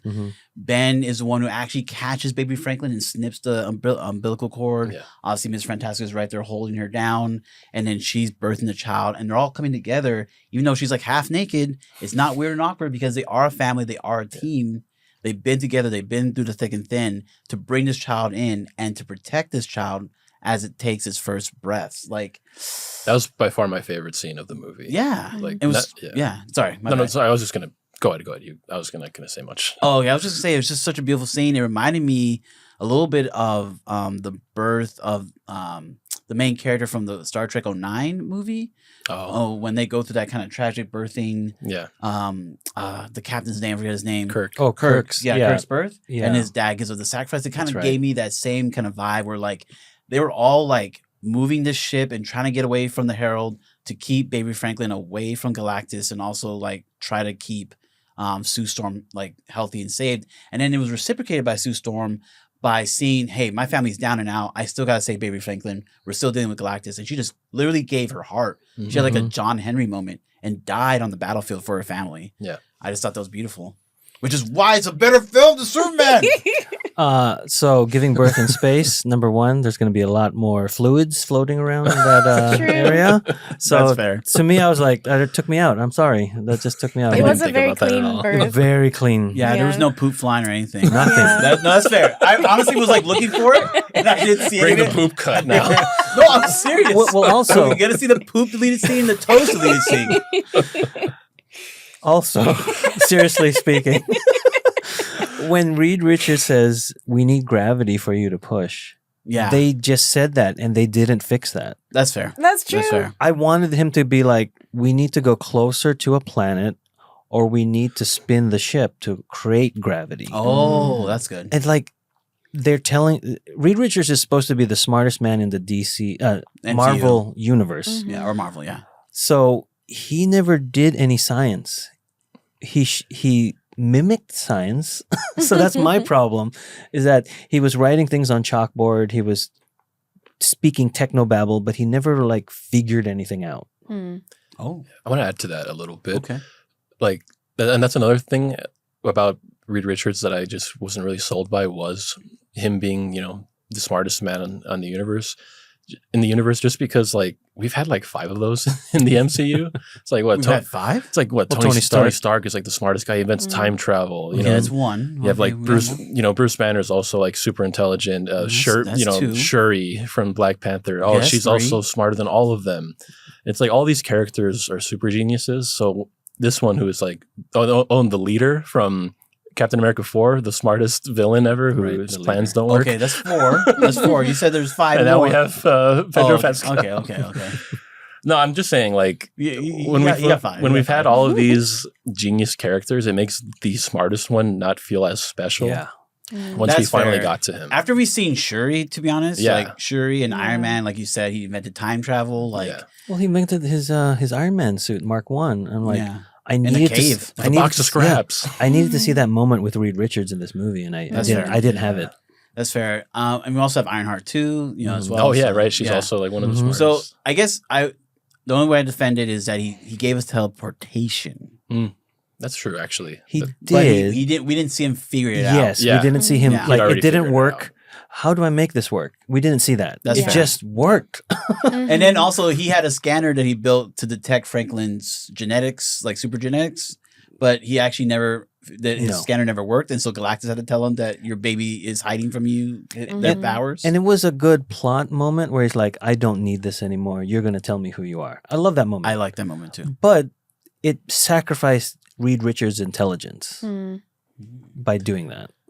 Yeah, I guess technically Johnny Storm was the only one who figured something out from a. But then even then, they didn't really show us how he figured it out. Yeah, he took, just figured it Yeah. out. yeah, he took one sentence that was in English and in whatever language that was, and Yeah. then decoded the whole thing like a Rosetta Yeah, Stone. He literally said, like, I'm going to do Rosetta Stone here. And then Well, next scene, he's figured it yeah, all I'm out. like, in come on. Fantastic Four issue 23, it talks about Johnny Storm being a Boy Scout and that he has like a certain like honor or badge, whatever, where it's like understanding different languages around the world. And so that kind of goes back to that.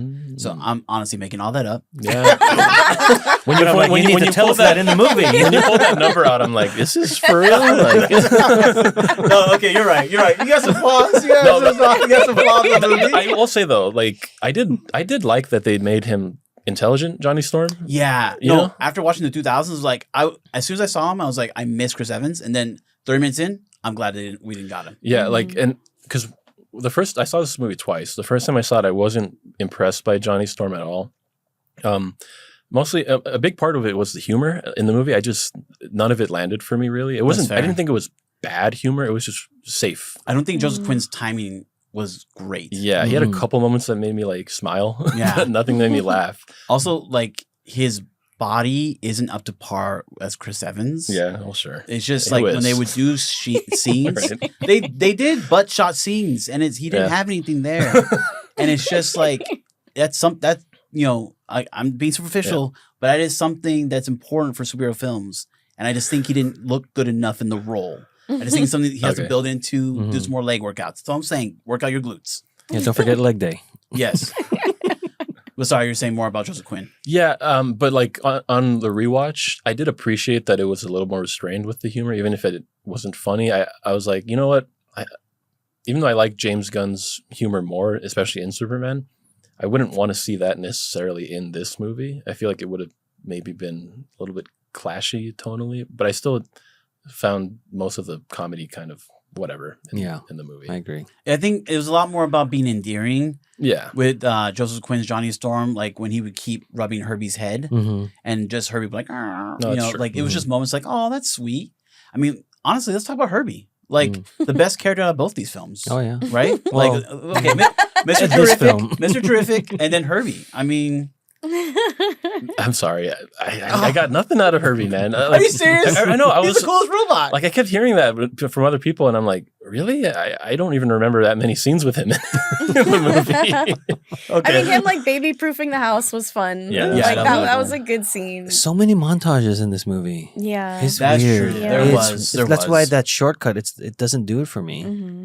That's fair. Yeah. That's okay. I will give you all that point. I'll give you that point. Yeah. Give us more. We want more. From win us over. Yeah. Yes. Okay. Fantastic Four: First Steps begins the story in a sense of humility and joy with Reed Richards and Sue Storm discovering they are with child. do you think this was the best approach to start the story? Like, it was very subdued. I was actually looking for the hyped opening of like, Marvel, and it's like, they go through the flapping of the comics. It was just like Marvel, and then it got right into it. I was shocked that they did that. Actually, I liked that beginning because it felt very human.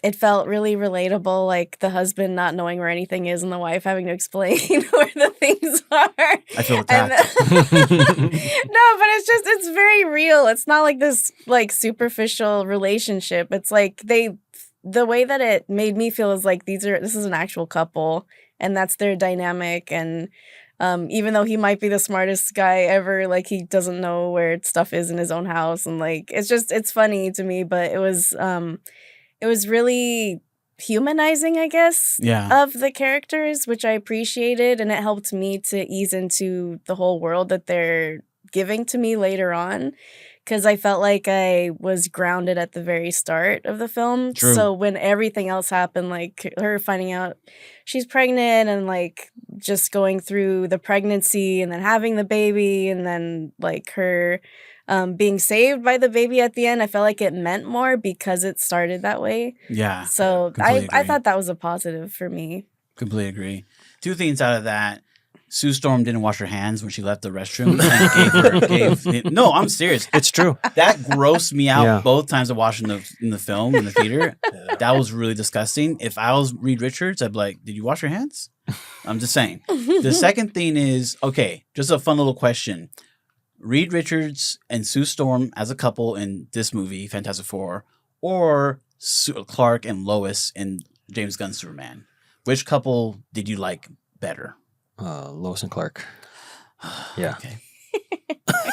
Yeah, I probably would also say Lois and Clark, but just like slightly, only because I don't think we had enough scenes with them. I agree with that in Superman. Okay. And if we had more, it would be like a landslide for me. But okay. But I thought they had decent chemistry.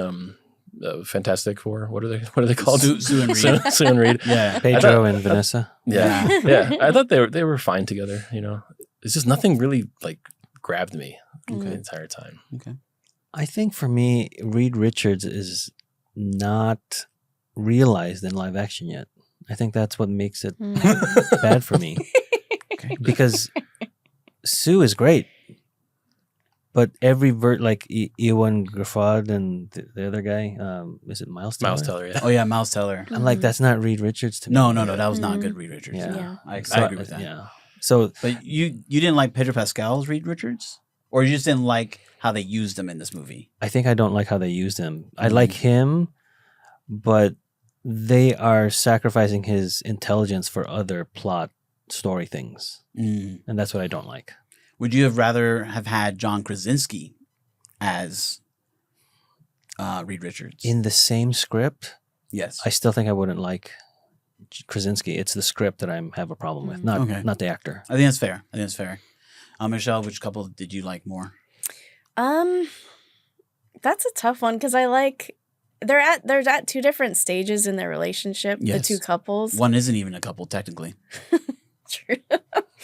But I really enjoyed both equally, but for different reasons. Like I liked Lois and Clark because it was a very new relationship, and it was like the infatuation stage almost like that. And then Reed and Sue were very grounded. Like they've been together for a while and they really know each other. Mature. Yeah, they're more mature. So it was like different aspects of a relationship. So I don't know if I could actually compare the two, but I did enjoy them both equally, but just for different reasons, I think. I did. Okay. So obviously I'm going to say Reed and Sue. I just think I agree. The newness is nice. Like, like they're just kind of been together for a little bit. But I just thought the fact that they were so easily broken up, because, and I thought there was actually a real relationship, that the way that Gunn wrote it. But as far as like a couple, like they just broke up really quickly, and then they weren't even sure if they were together. Lois was kind of like trying to talk to Mr. Terrific, and he was like, I don't want to talk about emotions here. And I just liked the maturity and the stableness or the stability of Reed and Sue. And that was just really nice to see in a superhero film, because I don't think we've had a lot of good stable relationships. Like we had the weird one in MCU with Iron Man, Tony Stark, and Gwyneth Paltrow's character, and that's technically not even a real relationship as far as what I know about the comics, because Tony really is really out there. So I just really liked it, and the fact that they don't die and the kid survives, like I just really enjoyed that. But also just on screen, the Vanessa Kirby Pedro Pascal chemistry, I really believed it from the very jump of the movie, and also Pedro Pascal crying over her dead body was just very believable in that moment for me. Yeah. You know what? I think that's a totally fair, valid perspective. But I think that also kind of taps into like my main issue with the movie. Now that you mention it, is that stability. Is that I think things are too stable for everyone. Things are too kind of perfect. Where the way we first see these characters, like we were talking about with Ben Grimm, we don't see him like have to overcome, any inner sort of turmoil that much, because he's already overcome it. We don't have to see Sue and Reed go through like relationship problems because they're already in such a good place in their relationship. That's fair. And all their dynamics, they're all perfect at this point. That's true. And so to me, it's just a little bit boring. Okay. So speaking of like that and my sort of fan fiction, like what would I want? Like, armchair quarterback it. Yeah. When Galactus says, I want your kid, Franklin. Okay. He doesn't say Franklin, but he says, I want your kid. I felt like Reed should have been like, the needs of the few outweigh the needs of the many, and we need to consider sacrificing our son. I wanted more of an actual like back and forth with that sort of instead conflict, of like all of a sudden they're just like, nope. It's just in a second, like, no, obviously we wouldn't. And yeah, I get it. I get why they would, pick that. But that was kind of an opportunity, because I always heard Reed Richards as like that kind of character where he kind of is a little bit morally, not like he's a good man ultimately. But he's morally gray. He's a little morally gray, right? And they flirted with that idea a little bit, especially towards the end, but it was like just barely for me. It wasn't. Yeah. No, I agree, because like you said earlier, Carlos, the fight that Sue and Reed have, where he just says like it's logical, it's available, and she gets mad about that. Yeah. They don't pursue that further because it's inconsistent. He should have been. It's logical that we sacrifice our son, one, to keep billions safe. Right. And like that's why I don't like the way Reed Richards has been portrayed in live action. It doesn't feel correct. That's fair. That's a fair point. Now, that actually brings up a really good question. I think what makes this film better than Superman, and just a great film altogether, a 9.5 for me, is the morally great question it asks the audience of like, would you give up your child to save the whole world? And I thought the film did a great job flipping that on its head by saying, why do we want to live in a world where we give up a baby for everyone else, when why not the community sacrifice and go through it together to keep everyone whole? Yeah.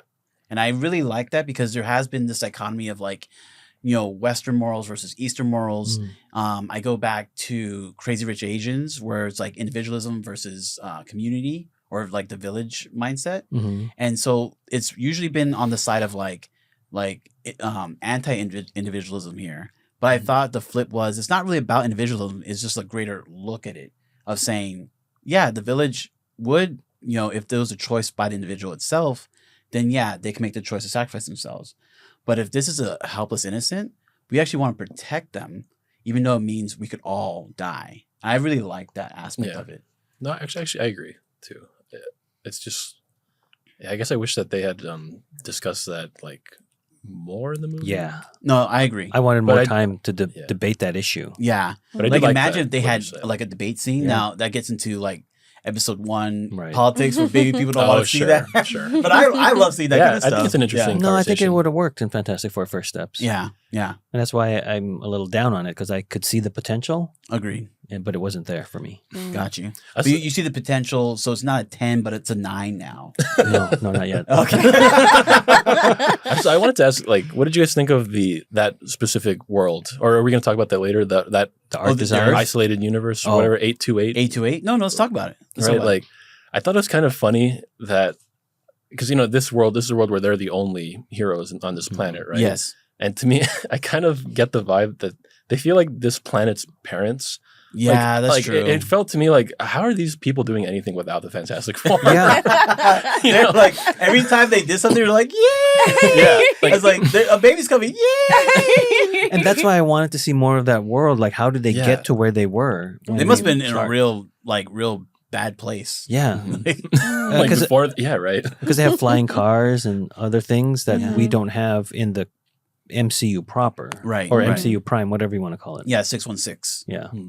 Right. That's fair. No, and it was also it seemed like a world that it solved racism. Yeah. Mhm. That it not solve all the financial economic situations because they still had banks and everything. Yeah. But it just seemed like at least in America, everybody was pretty much happy with where they're at. Yeah. And the Fantastic Four were just like, you have the president, but it doesn't really matter because we have the Fantastic Four. Yeah. Fantastic Four, the president. Well, also, you They're in had the charge. Fantastic Four requesting of the world, and everyone's like, yeah, we'll do that. Yeah. That's what I was gonna say. Everyone was just on Just board. like Yeah. on board. Except for Latvia. Yeah. Yeah. But I want to see how you got to that place. Yeah, Like, that's what fair. endears the Fantastic Four to the world? So Yeah. it sounds like y'all wanted a prequel. Not an origin story, but you wanted the story that led up to First Steps. I mean, I think that's sort of the origin story as well. Like, when they come back to Earth in the comic books, and what I know is that they get tested, and there's all these things like things are going wrong, and how do we figure out how to make a suit for Johnny that doesn't burn? Yeah. How do we make a suit for Reed that stretches? How do we make a suit for Sue that goes invisible with her? Mm-hmm. So it's like all these things I want to see where that goes to. And then when Johnny's like, we need updated suits. Why?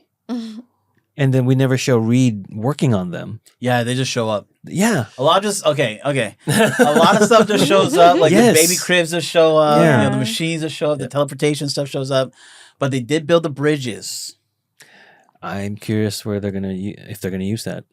Well, Kevin Feige doesn't really have to because it's only 828. Yeah. Once they come over to 616, it's gonna be donezo. Yeah. But that's what I'm thinking. I thought that those bridges were gonna take them to 616. Yeah, yeah. Okay, so that's one thing. That's great. I'm really glad you brought that up. I was expecting them to already go to 616 by the end of the film. That's what I Yeah. thought. So Because of the Thunderbolts post credits. Yeah. exactly. So what do you think is actually going to get this team into the 616? Because they seem pretty content there. Yeah. Let me ask you guys, because I'm sure you guys might know more about Fantastic Four than I do from the comics. What are Franklin Richards' powers? Do you guys know this? I never read with Franklin. I just read the Okay. 4. Because like I've heard he's got like really godlike kind of powers. He's, like he's reality supposed to be warping. one of the most powerful MCU characters. Okay. Mm. Yeah, you think- like he can create universes, he can change molecules, he can resurrect from the dead. Which we saw him do. Yeah. Do you think that could come into play with how they connect these universes? It could be. Yeah, I mean, also could be as simple as like Doom steals Franklin, goes to 616. They go to 616 looking for their baby. Doomsday happens. They're there. It could be that simple. Yeah, It says But here, that's true. originally Franklin possesses the power to warp reality. Mm. Yeah. What does that mean? So that could be anything. Sounds like a Tuesday for me. Yeah. Yeah, I thought that was an interesting play because that made. One thing I also say I love about this film is that it's such a unique story because I'm so used to the origin story of Fantastic Four. Like they go up to space, they get stuff, they get these powers, they don't know how to act. Ben loses his wife. Ben loses everything. Everyone hates Ben. Ben sucks, right? Ben hates himself. You know, the thing that nobody wants. Johnny Storm is a jerk and gets with women. It's just a different, yeah. But the whole Franklin Galactus take, man, I thought that was really cool. Like when the Galactus appears out of the darkness. that was a great scene. Man, It looks cool. that was like the best scene I've seen in the MCU for a long time. And then when he's like grabbing at them and trying to get Franklin, and then even when the Herald tries to go inside the womb of Sue, Yeah. Pretty man, intense. that was just so scary. I didn't know anything about Franklin before this movie, so do you think they used him too much, or like, but he was really the linchpin of the plot and the story? I thought they showed him too much. Really? I hate the CG CGI. baby, Oh yeah, that was. dude. You could tell, like every movement, the face was like slightly off. yeah, and, like, it was yeah. just kind of weird. If it but- looks that obvious, don't show it so much. Mhm. No, that's Yeah. fair. Yeah, And I I- think it should have just been a simple like like shot from the back of Franklin's head on Yeah. top of the body of Sue. Right. And just a lot of the crying, to be honest. I think they could have extended the crying a little bit longer. But they have like full shots that go on for a really long time of the CGI baby Yeah. like emoting, and then you're like, that's And it's the really CGI weird. baby with the CGI, the thing. Yeah, and it's Holding so the CGI baby. so Yeah. uncanny. That's true. Okay, we're gonna get to our actual questions here. We got 15 minutes. Oh yeah. Mercy. Okay, so I was shocked by how powerful Kevin Feige made this Invisible Woman. Do you think he's trying to find a replacement for Elizabeth Olsen's Wanda? According to Screen Rant, Wanda is not slated to make an appearance in Avengers Doomsday. I mean, that's how Sue has been in the comic books for me. Oh, really? She's like the Okay. most powerful member of the Fantastic Four. Oh, okay. So I was okay with it. Nice. I Nice. think they mostly just want to like, sort of rebrand, like fix the character's reputation, because like nobody's really taken the Fantastic Four seriously, and especially Sue Storm because of those 2000 movies. Where Yeah. She's just, yeah, they just wrote her terribly. it's a piece of meat, essentially. Yeah. Yeah. Mm-hmm. Yeah, I agree. Oh, okay. Yeah, I just thought that was interesting just because a lot of people have been wanting Wanda to come back, Scarlet Witch, because like after her fight with Thanos in Endgame, everyone's like, well, she's obviously the strongest character in the MCU. We need to have more stuff with her. Yeah. There's a big fan base for Wanda, but Elizabeth Olsen has been kind of like slowly dialing it back. And the fact that she's not slated for Avengers Doomsday kind of worries me. So now with this film, it does seem more like Sue Storm might take that place of what Wanda would be on the battlefield because their powers are almost similar. That's one thing I wanted to mention too. Her force. Did she ever use her force fields to like protect Yeah, herself? Oh, She yeah. did, All the right? time. Sue? In the Or- movie. or Like, Wanda? it seems like she used the force fields like as telepathy or no telekinesis almost, like the whole movie. Do you know what I'm saying? Where she was using it to like grab things and like push Galactus. I just thought that was kind of interesting. Like whenever I imagine the force fields, it's like a bubble, but I don't feel like we saw that often in the movie. That's No, fair. we didn't. It's kinda Again, interesting. I think it's more of an advanced Sue Storm Mhm. because she was using it almost like Green Lantern uses his Yeah, powers. yeah. Yeah, to Yeah. be honest, like I thought it was really cool. It was interesting. Yeah, for sure. I almost like because she flies in the comics, right? She Oh, can fly, I yeah. think. Yeah. Or she learns to fly. Yeah, I just wanted to see like them go even further because in the comics I've always had so much with like Reed Richards Mm-hmm. and his like what he's doing from like a smart tech perspective. Mm-hmm. But this is the first time where I've actually focused on Sue Storm from a powers perspective, and she was really cool. Mm-hmm. Awesome. Cooler than the 90s version of Sue Storm. Have you guys seen the Oh. Roger Corman movie? Oh, yeah. No, I have not. I didn't know It's that even pretty existed. hilarious. You never heard of Oh, this you movie? should watch Yeah. the documentary. It's called Yeah. Doomed. Doomed. Really? It's Because- like an unreleased Fantastic Four movie Oh, wow. that they I've made. never. No, I honestly never heard of this. Oh Yeah. yeah, just check it out. It's Yeah. really Yeah. good. Is it on Disney Plus? It's on YouTube for free because it was never released officially. But Nice. I think the documentary is either on Prime or Hulu. Okay. Probably. Very cool. All right. Well, so much to talk about here. Final question for Fantastic Four: did First Steps kindle love in the hearts of humankind? Okay. Yes, it did. Yes, it did. Okay, Come on, people. Not in my heart. Really? Aw. No, I mean there was. I don't know. Like I felt very little watching this movie. if I'm Yeah, being I honest. agree. It felt like a movie by the numbers as opposed to Yeah. like 4 numbers. Yeah, I should say more things I liked because there were things I did Yes. like about Okay. the movie. Yeah, go ahead. And I think people have talked about like the production design is pretty good. Like Yeah. it feels good to see a Marvel movie that feels like they're on sets and locations. Oh, true. Some of the time, not Yeah. just green screen. And the visual effects were pretty good in a lot of Yeah. scenes. Besides the baby. Minus the baby. Yep. Yeah. Like Yeah. when they go to that planet in the middle of the movie that Galactus is just like eating. So good. Some really good shots. Yeah. of, like, The space planet travel getting was destroyed. excellent. Yeah. Yeah, because I'm glad they saved that and didn't put any of that in the trailer. Yeah. Because to see that on the big screen was great. Yeah, cool. honestly. Yeah. Mhm. Again, that's what I'm saying. Like, I knew Galactus was in there and they just showed the walking, Mhm. but that's all they showed me. Yeah, That was I was perfect. glad That was about that. perfect. Mhm. I And the really- shadow and the walking. Yeah, Yeah. that's true. The Yeah. shadow. The shadow. Mhm. Anything else? Things you liked? Silver Surfer looked good. Oh, Silver Surfer. So- yeah, that's I really true. liked That's true. her just overall. I Like- wish I wanted more of her in the third act, Oh, but I still loved pretty much every scene with her. I was into in the movie. I liked seeing Johnny Storm's face in her face. Oh, yeah. that was really That's cool. That's cool. Mm-hmm. Yeah. I think it kindled love in my heart. Thank you, Michelle. I mean, as a woman, I related. I don't have a baby, but I can relate to like you putting yourself through a pregnancy and then just being emotionally attached to the end result of the pregnancy. Like, how can you not like feel that? So Yeah. I think towards the end, like her relationship with her son and her husband, that was really touching to me. And I think that kindled love in my heart. Thank you. Thank you. I appreciate that. Question. Disney appreciates Yes. that. Is Franklin Richards an American citizen? Wasn't he born in Spain? That's true. And everybody was like, yeah. Oh no. I That's a mean, good point. speaking of that, we didn't talk about the immigrant story Oh, of yeah. Superman as well. There's Oh. so So much much to get to. So, yeah. okay. I do want to get to that. I'm trying to look if there's any other Well, going back questions. to your last question about does it kindle hearts? Yeah. Kindle love and hearts. Do I have to have a heart for it to be kindled? Because I do not. Oh, mercy. Yes, you do. But I think you have a heart.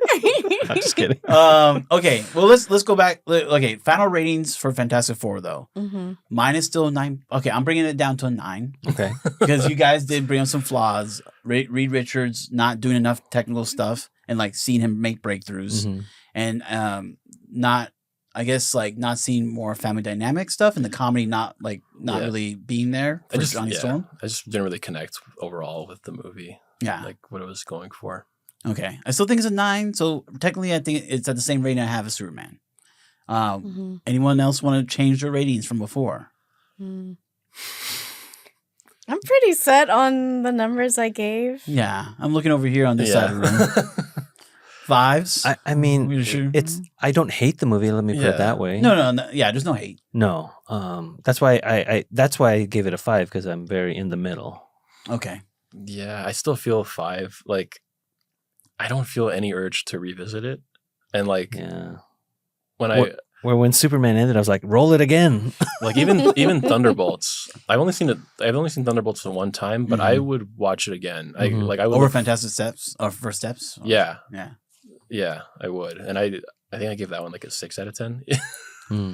I still liked it, but I didn't love it. Mercy. But I liked it more than this one. Mercy. Okay. Well, then a quick question about the box office, right? Regardless of how the box office end up for these two films, regardless of they're not competing against each other per se, if we're not thinking about it that way. But do these films need to get to like, 900 million, 800 million, $1 billion to really prove that these films actually like are as great as we're talking about them? I don't think so.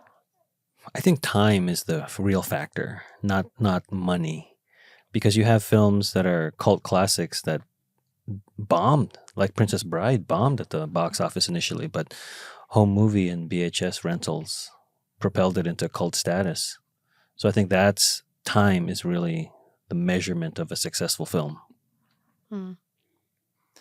Yeah, like I just think that with these two movies in particular, their biggest hurdle was just connecting with audiences, I think, because we've had so many bad Superman like portrayals and so many bad Fantastic Four movies.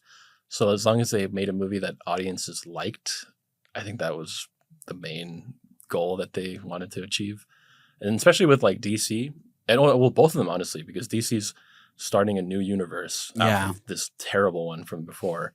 And then Marvel is in a bit of a rut right now with a lot of their movies just not connecting, to the point that their own movie, Deadpool and Wolverine, made fun of how bad some of their movies have been. That's fair. So like now they're just trying to get audiences back on board, both of them.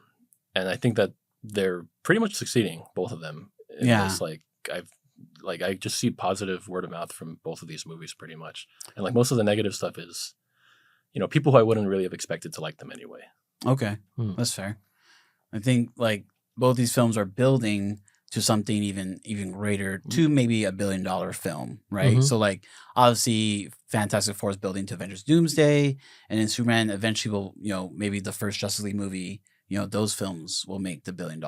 Yeah. I guess the only reason I bring it up is because like time is true. I agree with you. It's just the industry itself needs financial successes. Yeah. Yeah. And so regardless of Superman or Fantastic Four, it would be nice to see one of these films get close to $1 billion, not have to get to $1 billion, but hit that $700 to $800 million mark, Mm-hmm. just so that there's confidence in like moving forward with these stories. Yeah. Especially for DC, because I want to see the kind of slow progression of this version of Superman get to the point where he is confident enough and strong enough to fight a dark side Mm. Yeah. in a second Justice League movie. Yeah. I don't want the first Justice League movie to be dark side. Yeah. In fact, if I could have my druthers, I'd want it to be maybe the third Justice League movie. Yeah. Because I'm looking at David Corenswet as like a rookie like an NBA rookie, where 10, 12 years down the line, they're at their prime. They know all the tricks. They're a vet, and they're like in the finals, and it's Game 7, and we need them to now hit the final score. That's what Darkseid should be, in my Mhm. opinion. I don't want to rush to get to him. Which Justice League was Yeah, rushed. Exactly. Yeah. Exactly. I agree. Because think- he's yeah. such an amazing villain. And then after that, it's like, well, who else does he really fight? So And- you really have to take your time with that. The thing is, too, is I feel like there are too many similarities between Darkseid and Thanos, right? And we just had Thanos like a few years ago. So if DC comes out with this character so soon, it'd be like, oh, what are you doing? Just doing Thanos again? Yeah. So they need time, and also enough time to like write him so he's totally different. Yes. Because they're, Thanos was like very influenced by Darkseid when he was Mhm. created, right? That's fair. That's fair. So yeah. Okay. All right. Couple more minutes here. Let's discuss Jahanpur. And Oh, I think I said it correctly. Yeah, I think so. Yeah. Yeah. And the story there, where we discover Lex is influencing, the crisis there. I think from an interview way before, James Gunn did talk about the fact that he was using the Israeli-Palestinian conflict as some slight inspiration for his movie, and I do think we got that essentially. How did y'all feel about those scenes and how it played out in the film? It was great. Topical. Mhm. I thought it was a bold choice to make them people of color, like brown color Yeah, people. that's true. Instead of like what we have now with Ukraine and Russian. They look very white Caucasian instead Yeah. of like people of color. So that scene with the kid raising the flag got me in the trailer, and it got Yeah. me in context. It It got did. me even more. Yeah, Mhm. I like to your point. Like I look at a film like Black Adam, Mm-hmm. which I don't think those people were of color, and it was interesting. They were people of color, They but were they people. they They weren't. they present more Caucasian. Yes, exactly. So I thought that was an interesting take of like it was just different. It just didn't Yeah. it didn't feel as authentic in certain respects. Mhm. But yeah, I see what you're saying with that. Yeah, I thought it was interesting because it's taking such an important issue, right? And I've heard a lot of critiques, a lot of people saying, "Oh, the movie has this very serious, topic in it, but it doesn't like delve deep into it and the complexities of such a conflict." But I think that was the point of how they were presenting it, showing like just that line that we've talked about where he says people were going to die. Yeah, Simple as that. exactly. Like, Mhm. it doesn't matter how complex the whole military situation is. He was looking at it just as Superman. This is a powerful country invading defenseless people. I have to stop that. yeah, And so it wasn't about, exploring and analyzing the Palestinian-Israel conflict. That's not what this movie's trying to do. It's Right. just showing, hey, look, this is something really bad that's happening. And if Superman was watching it, it's very clear what Which he is- would do. exactly. And, No, he, and he has the power to stop death. Yeah. So Mhm. why not do that? right. Mhm. No, that was actually exactly the point that I was looking for. It was just Superman doing what he thought was right in the situation, Mhm. and most of the time Superman's right, so it's all good. Mhm. Yeah, there was no bias in any direction. Yeah. It was like what is right and what is wrong, Yeah, right. and I'm gonna do the right thing. So Yeah, and like in his take, he wasn't hurting the soldiers on the other side, Mm-mm. right? And even when the Justice Gang kind of showed up, they're just kind of throwing people around. They're just throwing Yeah. some sand. They weren't trying to actually like kill anybody. Metamorpho killed a couple people. Oh yeah, He crushed some tanks. But hey, that's fair. There are still people with tanks. We gotta always remember that. He's a rookie. He hasn't gone through the training. Yeah. Oh man. Okay. Y'all, this was amazing. Thank you so much for being here. We had a wonderful panel Thank you, Eugene. Thank you, Carlos. Thank you, Michelle. Thank you. That's the end of this episode. Thanks to our panel for joining us today, and thank you for listening. If you'd like to become a financial supporter of the show, visit our Patreon page at patreon.com/mustycreative. Remember to leave us a review on Apple Podcasts, and find us on YouTube, Instagram, and TikTok at The Musty Creative, as well as our new bi-monthly newsletter at the link below. And now it's time to shower up.